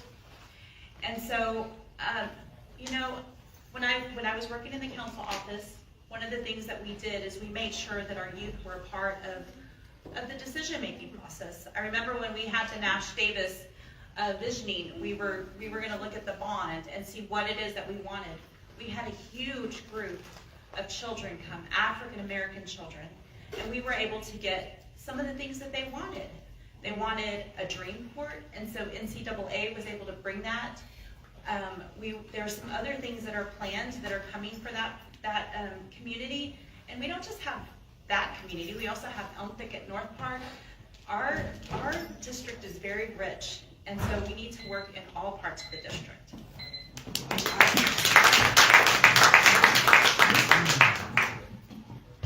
Yes, getting back to the youth, that's a very good topic. We all need to be addressed. We have all these parks. It was mentioned over there on Harry Hines. They're the lowest budgeted park. When I was walking the streets last election, that's what they told me. They didn't have no funding. The kids couldn't afford it, so we were looking forward to cutting it in half. And we've got. And I spoke to the what do you call it? The acting manager for the city of Dallas at the last meeting.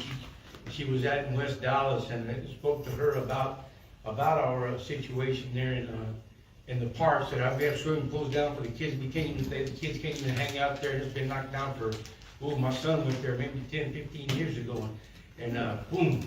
She said she was going to get on it. She looked at her people. She said she was going to get on it. And boom, they're all covered up. Hopefully, I pray to God that that's going to bring that back to the kids, because the kids, they're being raised up without being raised up by a single parent. We need to focus on that issue.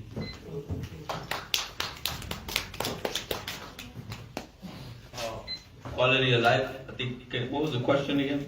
The question wasn't about the youth. It was about how would you guys work to provide a better equity for black boys, black men, and black families that tend to struggle here within the city but tend to get neglected.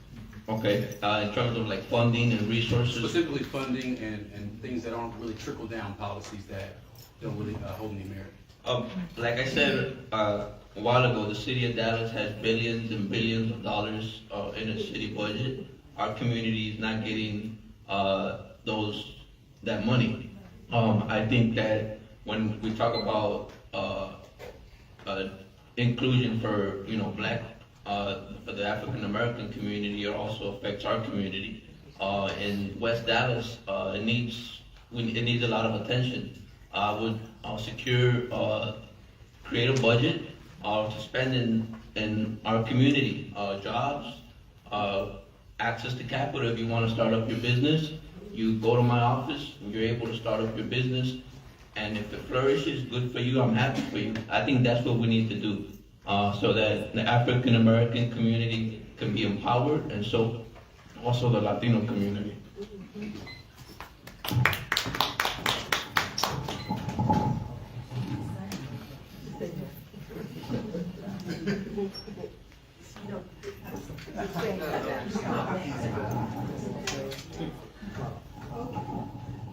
Many of us feel that voters get cheated in our bond programs because we have to choose between one thing and another. And I'll use the most recent example of Fair Park and the Convention Center. Two completely different items, but they're on the same bond issue. I would like your guarantee that when you're in office that you will stop that practice, that every issue stands on its own and is voted up or voted down on its own. The most egregious one was the toll road being mixed in the middle of a very long proposition for parks. And it took us 7 years to kill the toll road.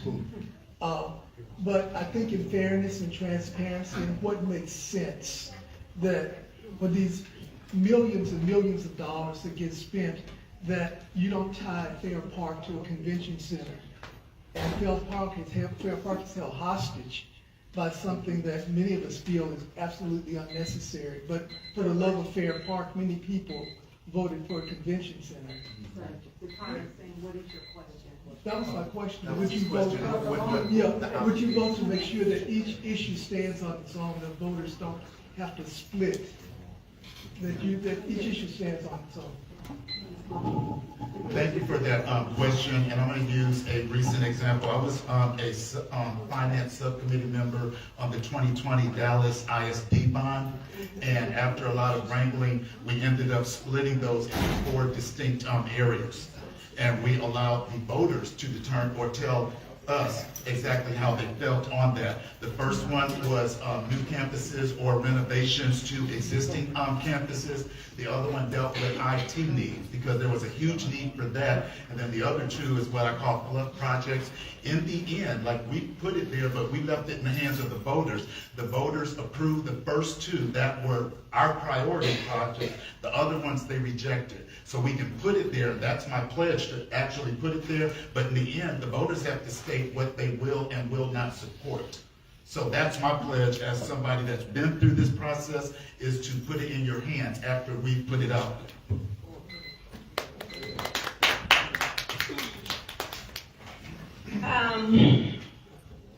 I did a lot of foot stomping for our schools in West Dallas, and when I hear bonds and projects and when I hear voters and things like that, I walk into a room getting ready to vote, and there's only like 20 voters. It's like, so to get the community involved in that process, to make sure they understand what they will be gaining or losing if they don't participate, if they don't come to these meetings, if they don't be a part of their decision-making in their community. It's like we have a lot of mistrust, I guess, with politicians and what they're really going to do. So my ideal is to put that trust back into our communities, to let them know that I care about everybody's decision, everybody's concern when it comes to projects that helps build our communities. Thank you.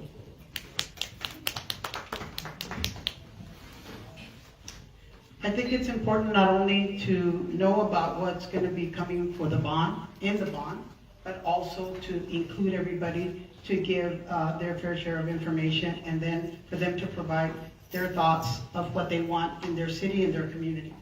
And that is to be able to have different meetings in different areas so that everyone can be invited, so that everyone can come and be able to voice their concern or what they would want in the bond.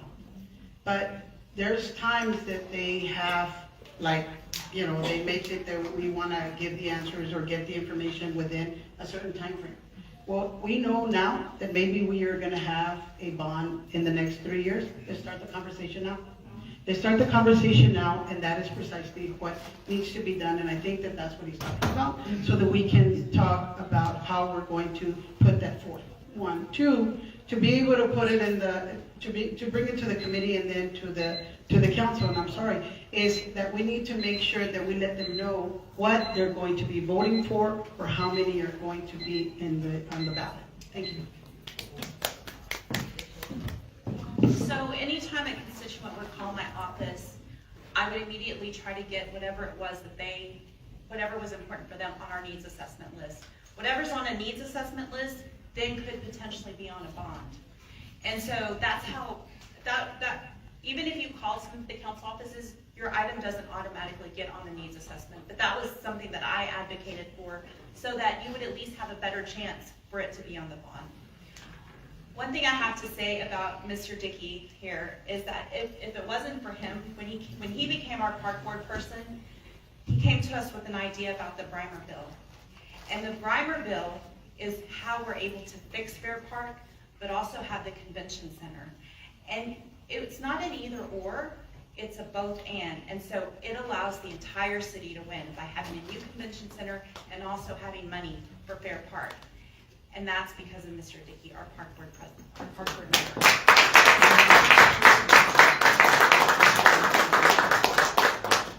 Yes, I'd like to let you guys know that I will stand firm with the community and the neighborhood, and whatever we want, whatever they want applied, and we'll go for that. So we'll touch on the bases and make sure that the funding's there and it's all gonna work for us.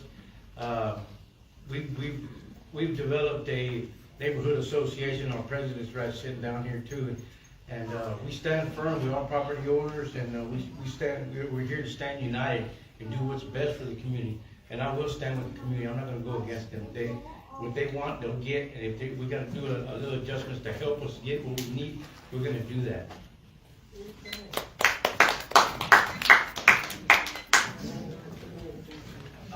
In 2024, we passed, voters approved 10 propositions for, I think, $1.25 billion bond.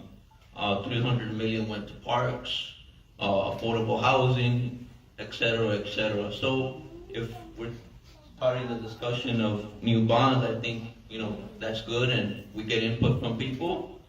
We work among ourselves, and then it goes for a vote. I think the responses from all of us, from the candidates, were pretty good, and I'm in sync with most of the responses.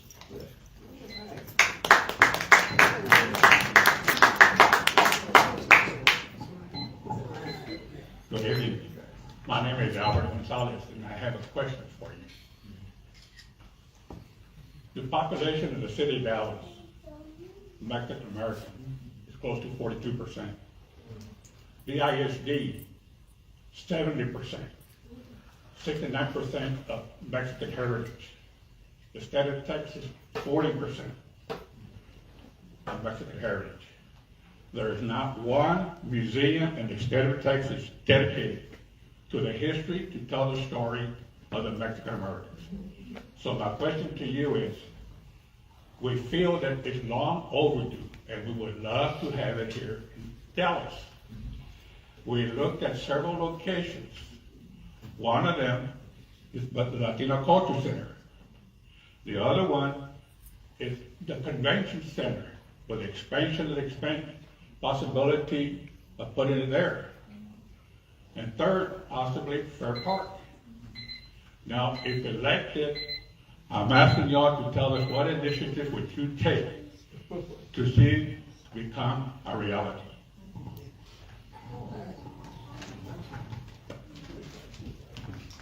You can tell that I'm 60 because I keep getting up here. And thank you for that question. The first action that I would take is for the next upcoming bond, and she was correct. We probably will see one in the next, or which whoever said in the next 3 or so years, is to make sure that construction for a bond is included, for a museum is included in that bond package.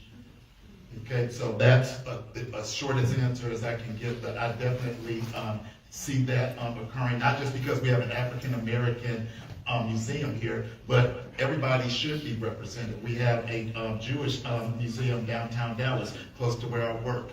We have, here, so everybody, I believe in diversity, I believe in, inclusion of all. I don't care what the government right now is saying, we're all here. We're one rich gumbo family, so. Amen. Gumbo. Amen. Louisiana.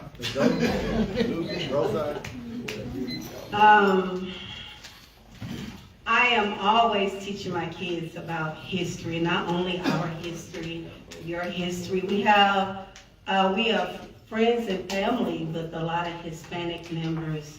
And it's important to me that I teach them our history as we were learning their history. We play little games in my house, so to hear that there is not a museum that teaches your history is definitely deeply felt here, because I know how much I am so stiff about my children learning their own history. So like she said, there's a needs assessment. And if I see that and stuff, or anybody's needs in this, in our community, I'm going to do my best to make sure those needs are met. Now, it does take patience.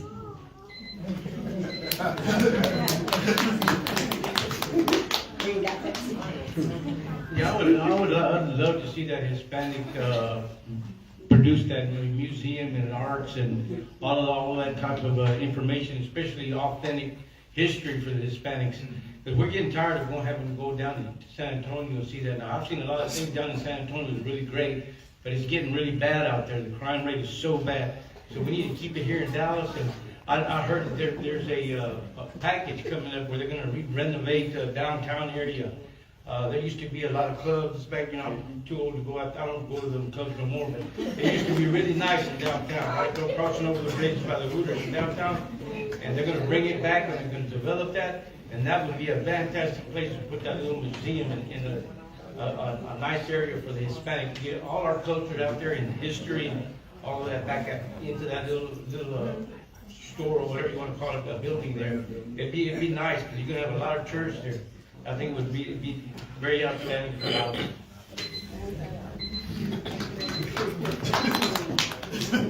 So a couple of years ago, we actually had an expansion of the Latino Cultural Center, and there was some bond money that was there. And then another portion had to be raised by private funds. And so I imagine that something similar would need to be done. And we may also, again, have it on the needs assessment list so that it's something that can be considered in the future. But most likely it would have to have some matching funds, and that could definitely be something that can be worked on by the community for sure.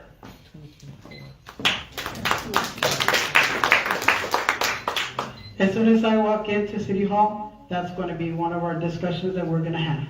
Not only that we're going to have, but how are we going to get it taken care of, get it done. Why? Because there is, like they mentioned, there is money, and the state has money. And in the bribery bill, we could have included it. But when you don't have leaders that advocate for it, then you're not going to get it. And obviously, you didn't get it this bond around because you didn't have a leader. You will have a leader that will voice that you need to get it done. And that is something that you work with everyone to be able to make it happen. Thank you.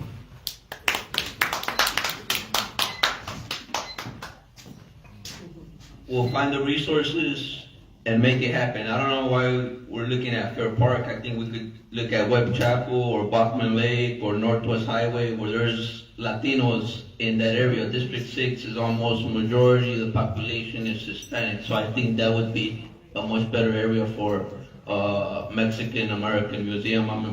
I'm 100% in support of that. Yeah.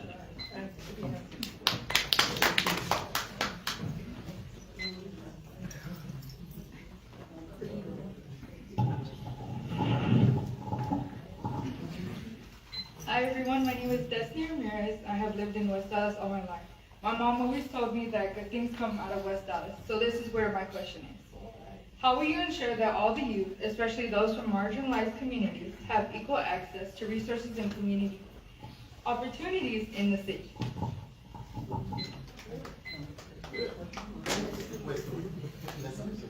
Wait, can you? Yes.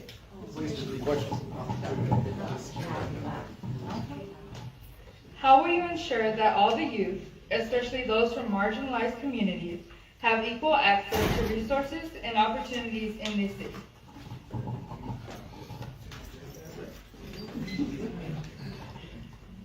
Thank you for that question, and thank you for your involvement. I know you've been very involved, and I think that's good. And I know that you've worked with many, and I think that's very good. And it starts there. But we also need to get you support, and that support comes from the leaders. This leader has always worked with youth, has always worked especially with women, mujeres, especialmente Latinas, to be able to get involved.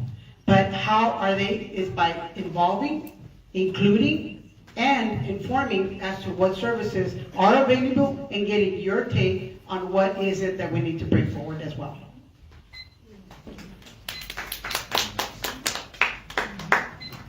Yeah, I've got an idea here about going into the high schools and talking to the freshmen. Back in my day, they would have assemblies there in the auditoriums, and they would talk to the students and tell them what's going on and issues within whatever, I think that would be a great opportunity to show them the options that we have: military, government, city, state, all types of benefits, and that's a great option. It's all about the children.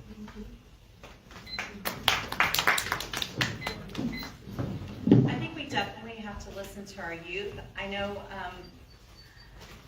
your family specifically, there was a need for all abilities playgrounds because y'all were never able to swing with your sister, right? And so I think y'all have some of the great ideas that we need to be able to listen to, have roundtable discussions throughout our district, because y'all know some of the things that you need, and we need to be able to partner with some other organizations to get those things accomplished, just like we were able to do with those all ability amenities at our parks.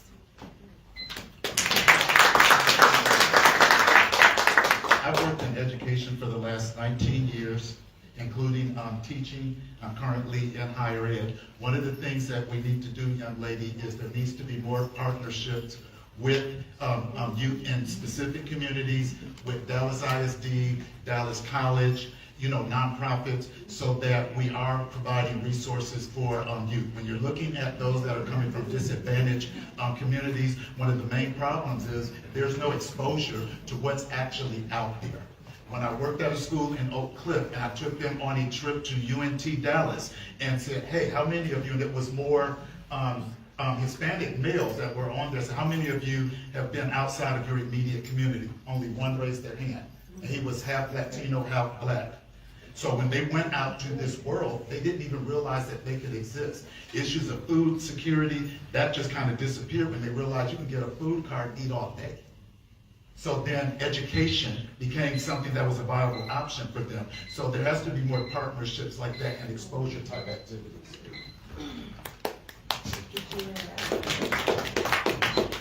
I'll put this out there again, because our youth do need more activities. That's one of my focus points, because I have a lot of youth that come to my home, and we play games and we do things. But I remember growing up in West Dallas, and there was things like Boys Club, Girls Club. You had areas to go to, and they like saying parks. Our park is not a park. It's hot there mostly. It's not even protected. There's just dry land everywhere and grass, and lilies come and practice there, So focusing on disadvantaged areas like that, not just parks, but for older kids, to have something to go to. I don't see things like skating or ice cream shops. I don't see things like the youth clubs that they have where they can go dance and everything is radio edited.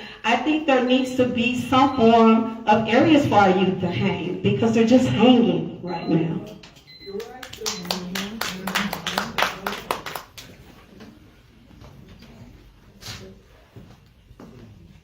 I don't think there's ever been a 19-year-old running for city council. So I'm opening the doors for hundreds and hundreds and hundreds of young people. They see me running, they're gonna run. I've been very active in working with the Latino youth. I was president of the Young Latino Democrats. That was a democratic organization to get the Latino youth involved in politics. Recently, I represented the family of Casey Delgado. She's a young girl who was shot and killed by one of her friends. The family called me up for help. I organized a press conference.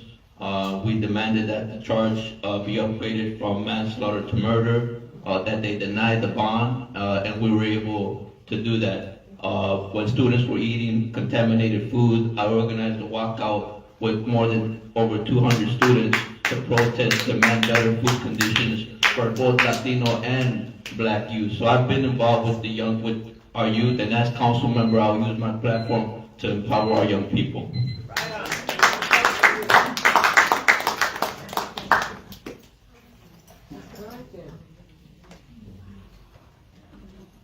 Good evening. My name is Sylvia Lagos. Good evening. My name is Sylvia Lagos, and I'm just telling my heart, please be still, because I'm a little angry. Because what I see here, I've seen for a long, long time. I've been involved in politics forever, knocked on every door that I possibly could, especially in West Dallas. I have a deep love for West Dallas. One of the things I would like, I have so many questions. Well, one that sticks very hard in my heart right now is, one of you is going to win, and there's going to be some losers. Now, are you losers I mean, are you people that are gonna not win? I'm getting the question. Are you people that are not gonna win going to work with that elected official with all these wonderful ideas that you have? Are you not gonna hold resentment and I don't like her, I don't like him? I'm sick and tired of that because I've seen it for too long. Ooh,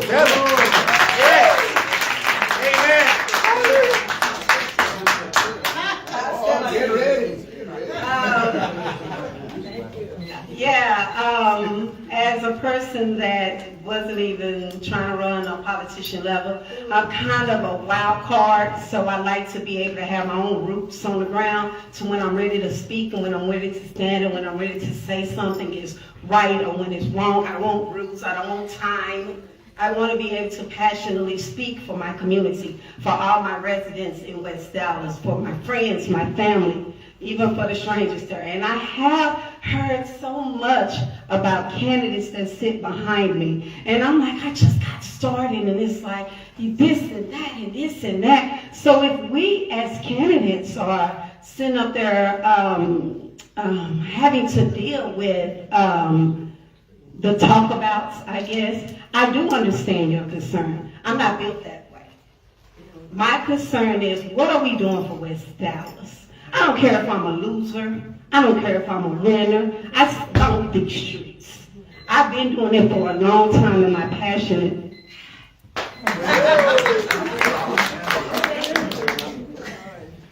I have worked in the city of Dallas as a community leader, a civic leader for almost 30 years now. I've run for this office again. This is 4. School board, it was twice. And when I lost, I kept working for the community. That will never change. And that's who I am. My mother was an elected official. She was a public servant, and by the very definition, and she did that. That's who we are. My father was a United Auto Workers national officer. We serve our community. That's how we're built. So whether I have a title in front of my name or not, I'm going to serve until I breathe my last breath. That's just how I'm built. And I've got some mentors in here that are a little bit more seasoned than me, and they can attest to that. Linus works, period.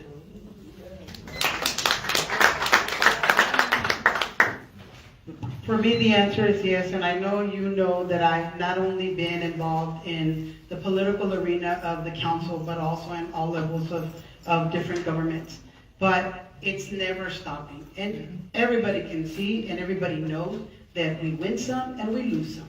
But the thing is that I will share with you what my mother taught me. You've got to give back to that community that gave to you. And that is exactly what we've been doing all this time. 1, and 2 is also making sure that we have all we can and do all we can to be able to make it better for not only our children, but the children that are coming after us. This is a city of Dallas, a diverse community, a welcoming community, and that's exactly how we're going to be working on it. So answer to your question, will I work? The answer is yes. I know I'm going to win, but after I win, it'll be over election, but it's time to get to work. And that is the question. Are you ready to work with me? Thank you.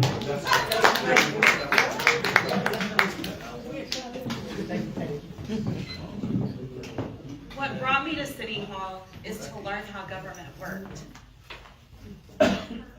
I had been a volunteer with many of you, right? We were frustrated, some of us. I've even gotten community awards for previous council members for my volunteer work. But at the end of the day, the reason why I went to City Hall is so that I can learn and take back what I learned from the community.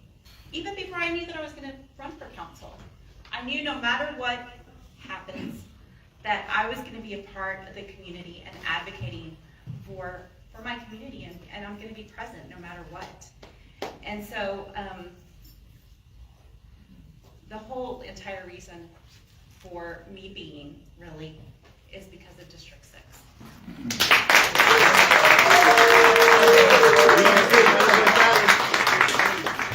Yes, I plan on continue serving the community like I always have.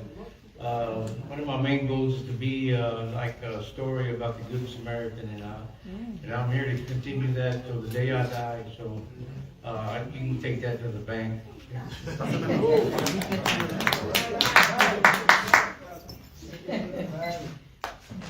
This morning at the ballot draw, I saw Laura and I told her, Laura, no matter what the outcome is, if I win, hopefully you work with me. If you win, I'll work with you.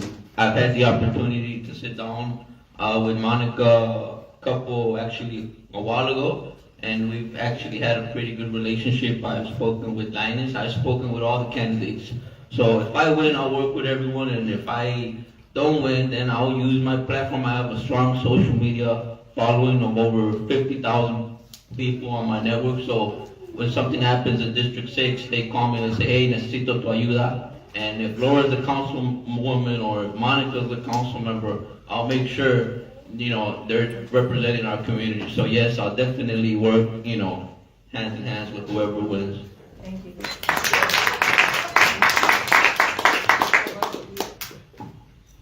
Good evening. My name is Sophia Duran, and I stand before you with a really heavy heart. I'm a member of the LG Pinkston Alumni Association, and it's great to have a basketball court in West Dallas, but more importantly, the revalorization of those new homes that are coming up and the taxation. It appears to me, because I grew up in West Dallas when the lead cementer plant was killing our people, okay, and now I see taxation killing our people, because there's a house that sits by the Nash Davis Rec Center, and I know that because we have Pinkston in the park.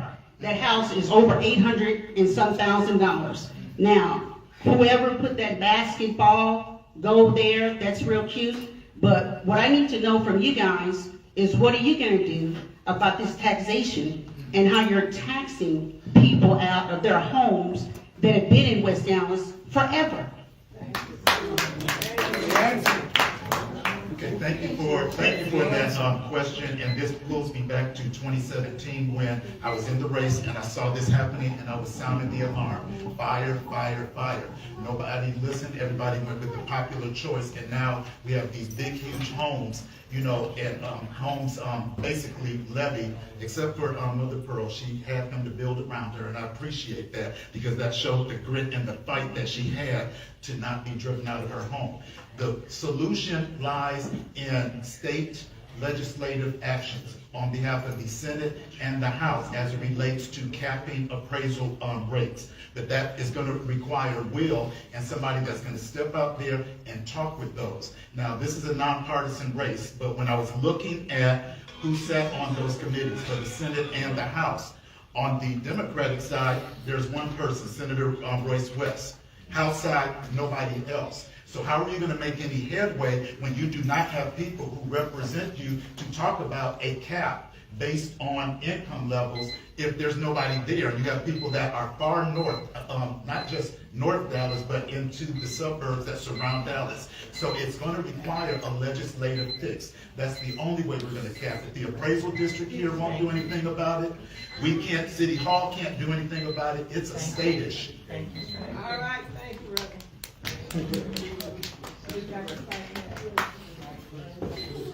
Respectfully, that is what we were working on, and making sure that the neighborhood stabilization overlays were also in other areas of the city, of the district.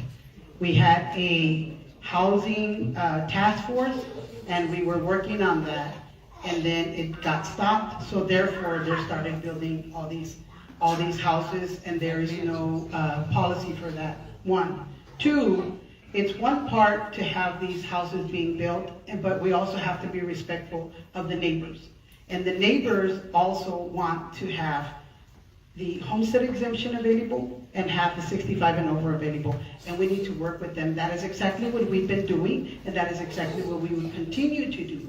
But we want to share with everybody, male, female, English and Spanish, Mandarin, and we want to let them know that that is available so that their houses are taken care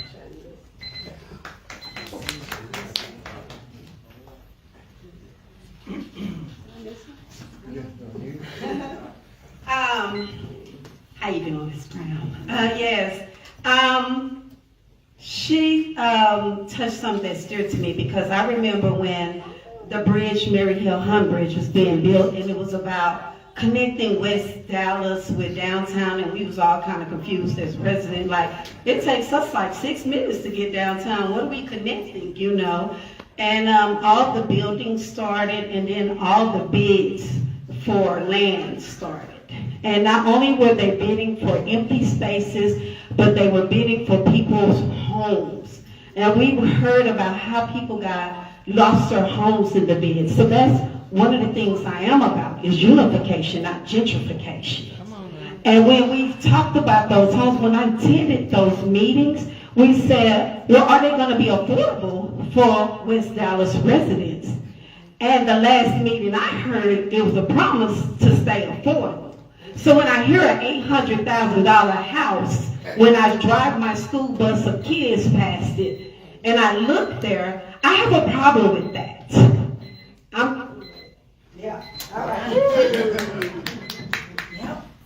So it is a state issue. We were actually able to pass a NES in West Dallas. And so if you put in some money with home repair programs, then it freezes your taxes. And if you qualify for a city program, then that also would go towards the amount of money needed to freeze those taxes, okay? The other thing that we've done is to partner with nonprofits so that you can learn about homestead tax exemption, because so many of our residents are not taking advantage of that resource. And then the other thing is that taxes is not just the city of Dallas.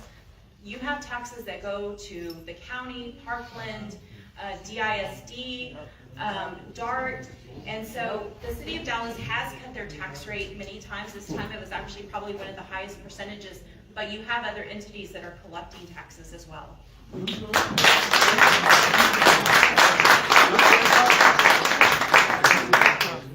Okay, one of my plans is what we implemented there in our little neighborhood, La Bajada.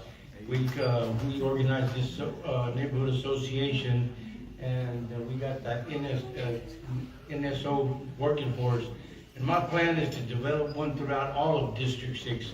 Getting all the residents, property owners, mainly 2 generations would be great, because that proves that you're going to stay in our neighborhood for a while and not go anywhere or pass it on to your kids or whatever.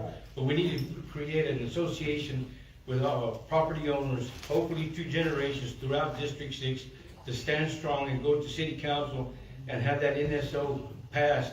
And I mean, stay with that height restriction and not go above it anymore, and not let it go to the Board of Adjustments, because it's wrong. That's right. I think we need to create a program for homeowners. I need to visit the tax issue a little bit, but we need some tax breaks. Homestead exemption. My sister was a veteran. She was in the United States Marines, so they get exemption. And she was at the DCAD, Dallas Central Appraisal District, trying to take care of her taxes. So we need to take care of those type of problems. And mostly for homeowners, people like you, the city of Dallas is facing a $6 billion deficit, so that hurts taxpayers.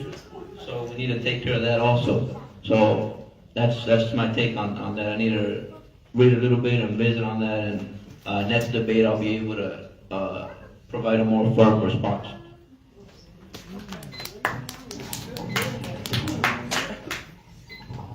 Thank you. My name is Christopher Marshall. Just heard about that 6.5. This question is going to be very direct and requires some critical thinking, so answer it in your area of expertise.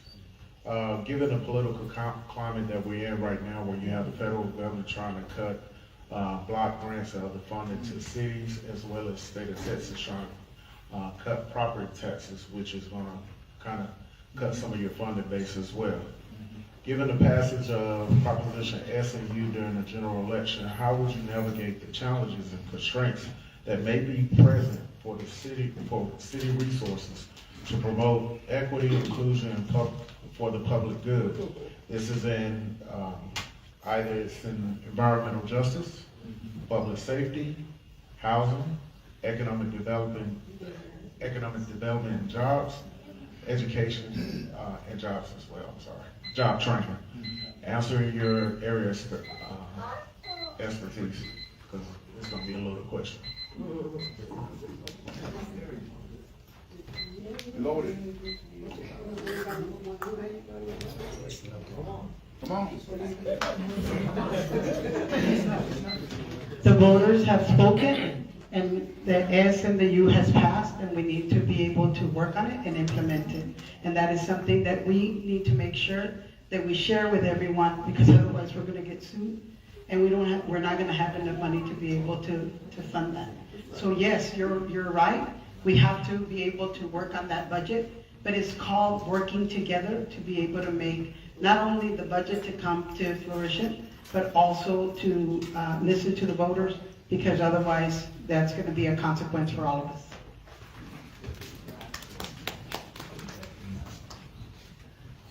Yeah. I have this slogan, and it's I want to say it to West Dallas residents: show up, be there.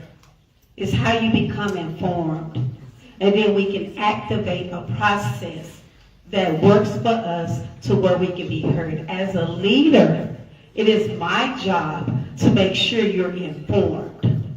I can't do it alone if the voters are not there.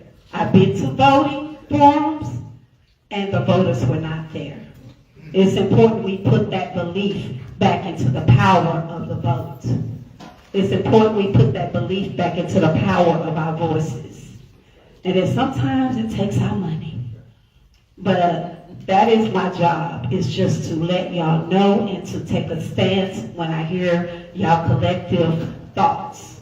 That's my job, and I do that fighting.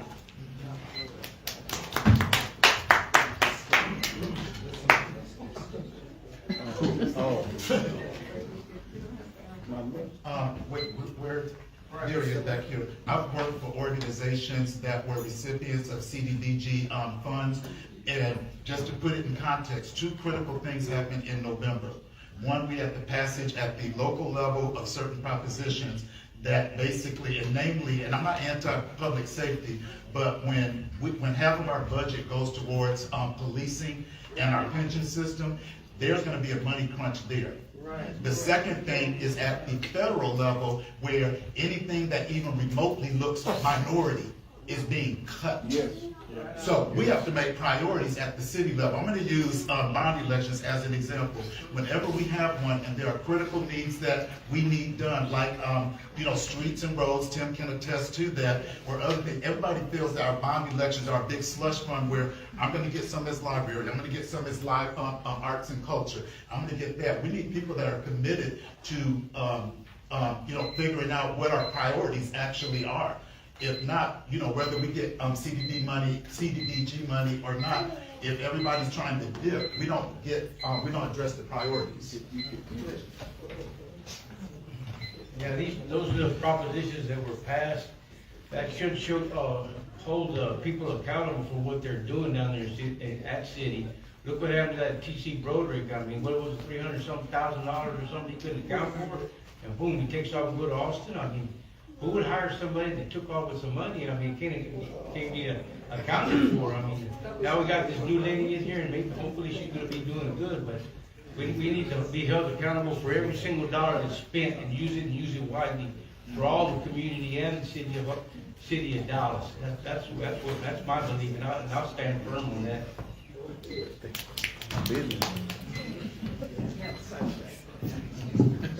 So I actually listened to a briefing a couple of days ago. It costs about $135,000 to train a new police officer. That's with their equipment and everything. And actually, like last year, I think we were only able to add 5 officers because of attrition. They retired, maybe they went somewhere else. And so as a result of these amendments is we're probably going to have to look at some of the requirements and how we onboard police officers. Maybe right now they're required to have a degree or some kind of college credit. They may have to look at some other things, and so I think we're still going to have to work through that and see how that's going to change our government and what we're going to have to do with the next budget as well. I want to give a little education to that. You have to have 45 credit hours. Or if you are a military person and you are out of the military, then you can apply for the police department or a lateral. Okay, thank you. I agree with Laura on this issue. Prop S is removing the city immunity, and then Prop U is giving 50% of the city revenue to the police and fire. While I do support, I'm a supporter of more support for our Dallas police and our Dallas fire. I think that's a little bit excessive. We need to better spend that money in jobs, access to capital, scholarships for Latino and Black students, and empower our community. I think that's what we need to do. I will work with our state reps. I will work with our congresspeople, and tell them, hey, I'm a council member. I need your support. Get a little bit of federal money and state money and reinvest it back in District 6.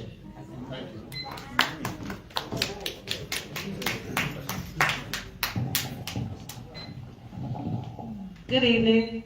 My name is Valerie, and I have a question for the panel. I stand on the shoulders of my late godmother, Miss Maddie Nash, who was the city council for West Dallas. She was passionate about West Dallas, the things that went on in the city, and one thing that she did before she passed, she gave us a warning that this was coming. Now, with that being said, in 2017, a lot of our residents were displaced. And when I look at that, I look at Thomas Street, what happened at Thomas Street. Now we're losing churches that's 100 and something years old. Yes. We're losing businesses. What would you do as a candidate or as a city council person to ensure that we include our residents and our businesses that we do have while welcoming new residents and new businesses?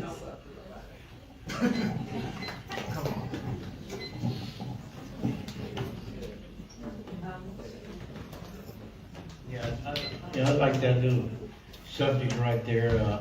I've been active myself, and I've got a little fund that I get into every once in a while. I've touched 3 churches in our neighborhood, a couple of residents too that special needs also, and people that can't keep their houses up to code and they're getting hit with code. So as a city councilman, I plan on developing a fund up and keeping our churches, all services that help the community, we're going to keep them intact.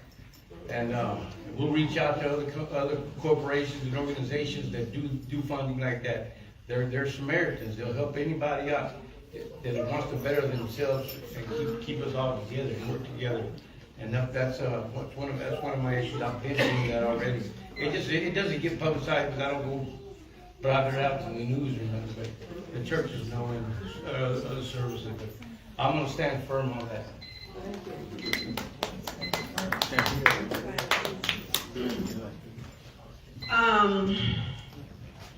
That definitely is what I was speaking on, unification, not gentrification.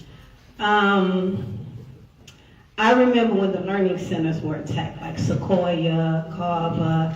I'm in the newspaper for trying to stop that from happening, from trying to stop them from taking our artifacts of West Dallas, things that collects our pride in West Dallas. Our churches, definitely. That's my goal, is to preserve our history in West Dallas, things we work hard for, things that has our name on it, our grandmother's name on it, great-grandfather. I have a back history with West Dallas and things that are being affected. As far as businesses go, I said as far as small.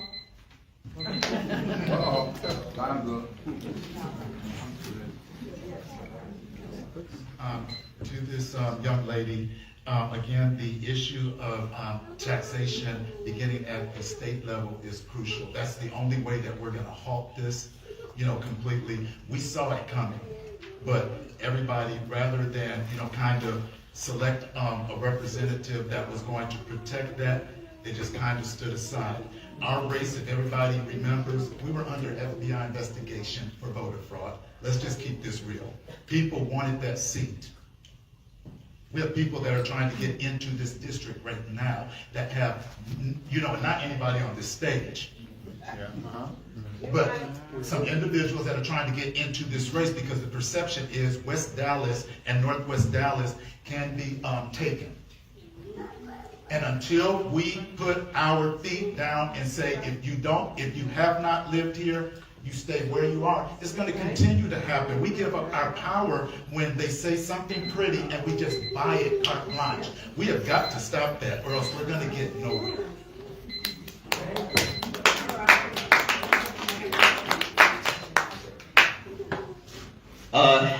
Residents displaced. When the tornado that hit North Dallas and it hit Thomas Jefferson and all the residents that were affected, I was there making sure that each resident received their $3,000 compensation from Atmos when it was a gas explosion. Also in the tornadoes, I was there helping residents that were displaced.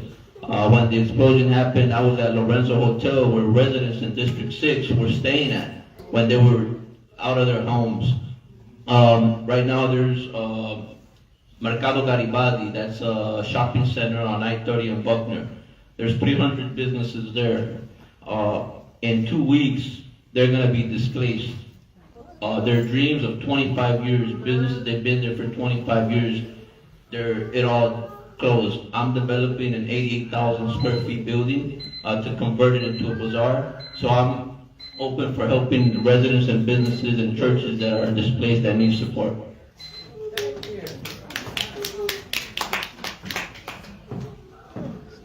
There's two things. One, West Dallas needs to have a voice whenever there's zoning issues. That hasn't always happened. And so that really causes displacement. Sometimes we were left out of the conversation, and we have to be at the table, part of the conversation. The second thing is Builders of Hope has started a toolbox, anti-gentrification. Some of those things we've already started in West Dallas, and so maybe adopting that, having parts of that will make it a lot easier for our residents to fight gentrification.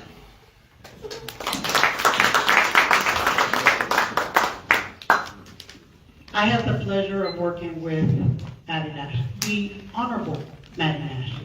And I have the pleasure of not only working with her in the community, but also making sure that we talked about how we can both work together and be able to make things happen. And we did, and we continue to do. And that is something that we need to continue, talking with neighborhoods and also making sure that we also support our business communities. Because in our district, there's a great number of businesses, especially small businesses, that we need to work with, because that way they bring not only revenue, but they also bring jobs into the community that people can walk to their jobs. And that's something that we need to continue. And that's something that I will tell you that not only I will work on, but I've been working on now. And that it is something that we will continue to do. Thank you.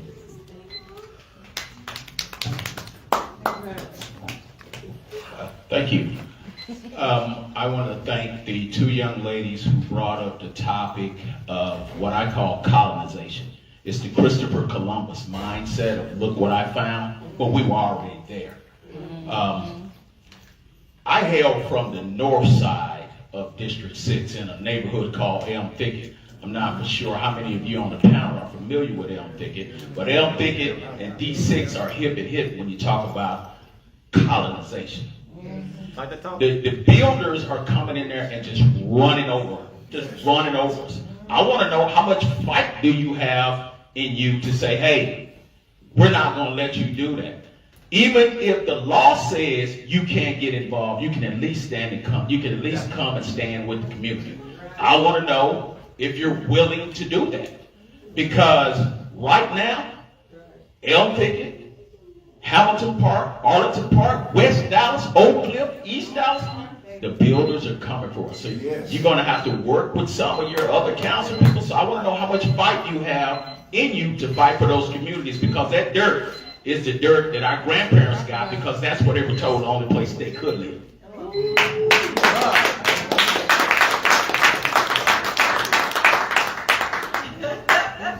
Fight is what I got. Fight is why I'm here. Fight is what I teach. So when it comes to taking stands, I've been there. I'm in the papers for it. I've been interviewed by news reporters for my fights. I've created organizations of my own for the fight of West Dallas. So when it comes to that, I am a person that stands and I talk. That's why I have a problem running for this seat. Like, are they gonna keep me enclosed? Because when I figure there's right and wrong, I have a problem with wrong. And I have a problem with colonization. I have a problem with disrespect. To come in and drop your dirty boots on the clean floor and say, this looks nice, look like not too shabby, look like we can do some things here. I have problems with that mindset because we were taught to mop the floors. So when you ask who has fight, I definitely have fights. I'm here to fight. That's no reason why I'm running. Thank you.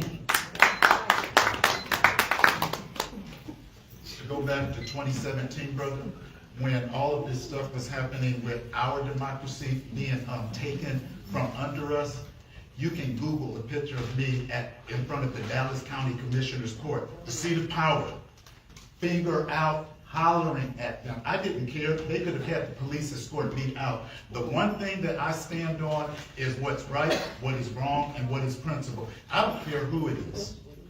I'm my mother's child. My mother was a school board member.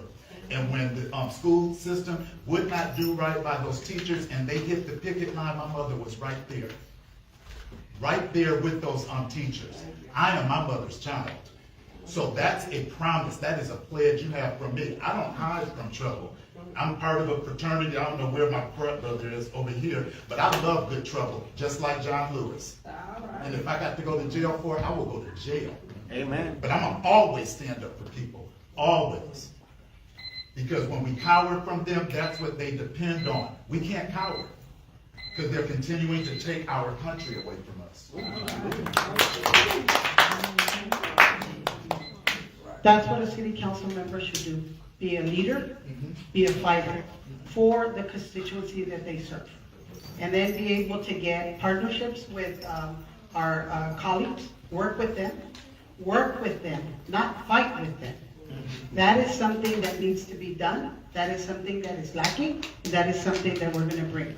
We're going to bring a leader and a fighter that is going to fight for all.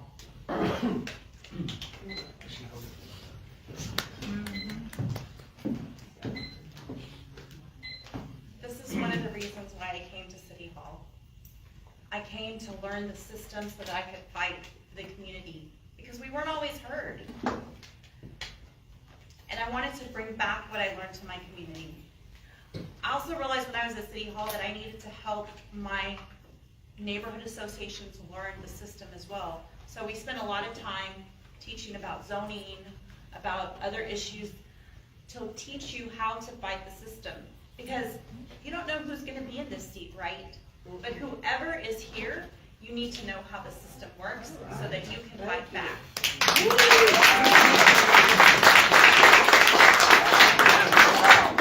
Yeah, I'm thinking, I want to let you know that I was standing there with you and strong with you.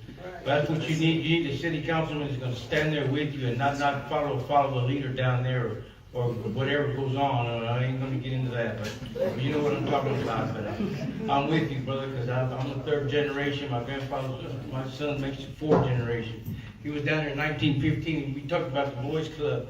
That reminds me about a boxing match I had down there. I fought and I was he busted my nose the first round. I went all the way to the end and still fought. And that's what I'm going to do for you guys. I'm not going to give up.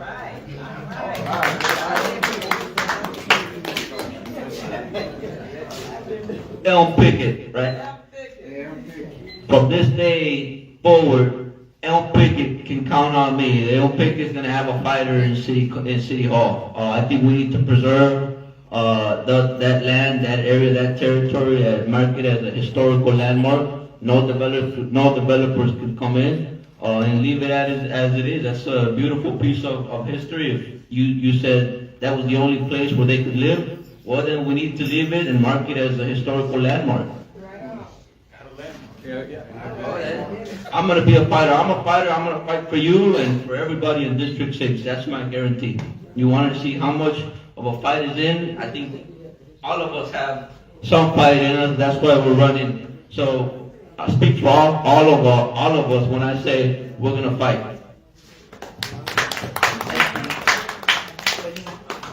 Thank you all. Thank you all for your questions. We're going to move into our closing statements. I don't know if you guys have looked down at your watch. It is after 9 o'clock, so it will be 1 minute closing statements. I do want to remind you all that the recording will be on the Dallas Examiner Facebook page, the website. And then next Monday, March 3rd, we'll be back here for the Dallas City Council District 8 and District 5. All right, so we're going to do our 1 minute closing statements. And you want to lead us off? Oh. You ready? Now, don't hit this button. All this hopping up and hopping down. Hello. Like I said, I was called to this fight. I was called by residents of West Dallas that entrusted me with their decisions. I've been an activist a long time, and I've been fighting. I've been handcuffed. I've been put on the front line.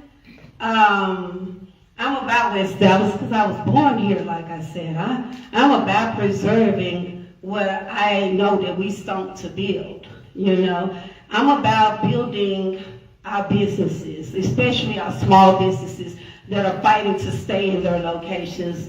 I'm about trying to find avenues to why that housing is not affordable. While our roads are still bad, about safety, not just policing our neighborhoods, but also the therapy that's needed in our neighborhoods, teaching our youth how to be involved. Real proud of you, by the way, because that's what I teach my sons, is how to be involved in our community.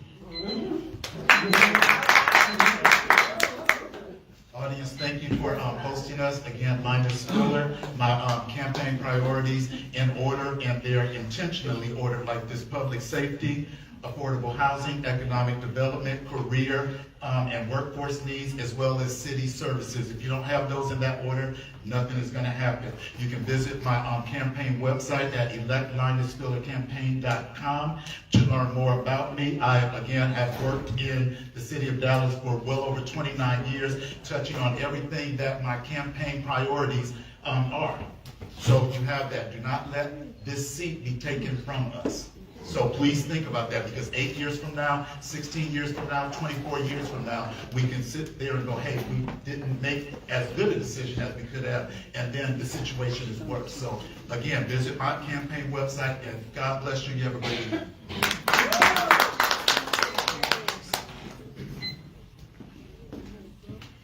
Thank you, Ms. Belt, again for the opportunity, and thank you all for coming. You could have been doing something else, but you decided to come and listen to these candidates. My name is Monica Alonso. I'm a candidate for City Council District 6. I will be the number 2 on the ballot, and we ask each and every one that lives in District 6 to give us an opportunity to represent. Give us an opportunity to have a leader that is going to lead with you. Give us an opportunity to have a fighter that is going to fight for you and with you, because that is something that we've been working on all along. And in my words that I continue to talk about, we want to continue to be included, we want to continue to be inviting, and we want to continue to be informing. And that is something that we are doing, that we continue to do, and with your help, we're going to do it more and be able to provide all the services and get things done together. Thank you.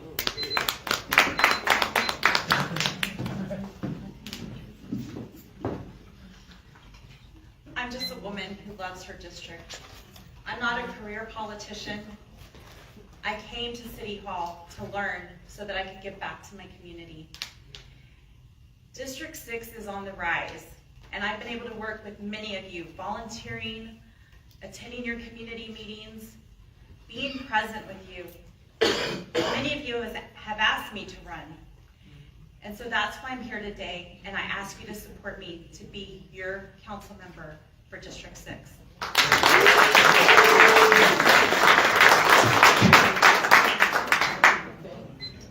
Okay, again, my name is Tony Carrillo. I'm at tony-carrillo.com. You can visit my website there, and I'm here like a mentor of mine, Jesus the Christ. He came to serve, and that's what I'm here to serve, and I don't care about if I have to die for it, but I'll shed my blood for every single one. Anybody in my district or the city of Dallas, state government, it don't matter. I'm here to serve you guys, and you can take that for sure.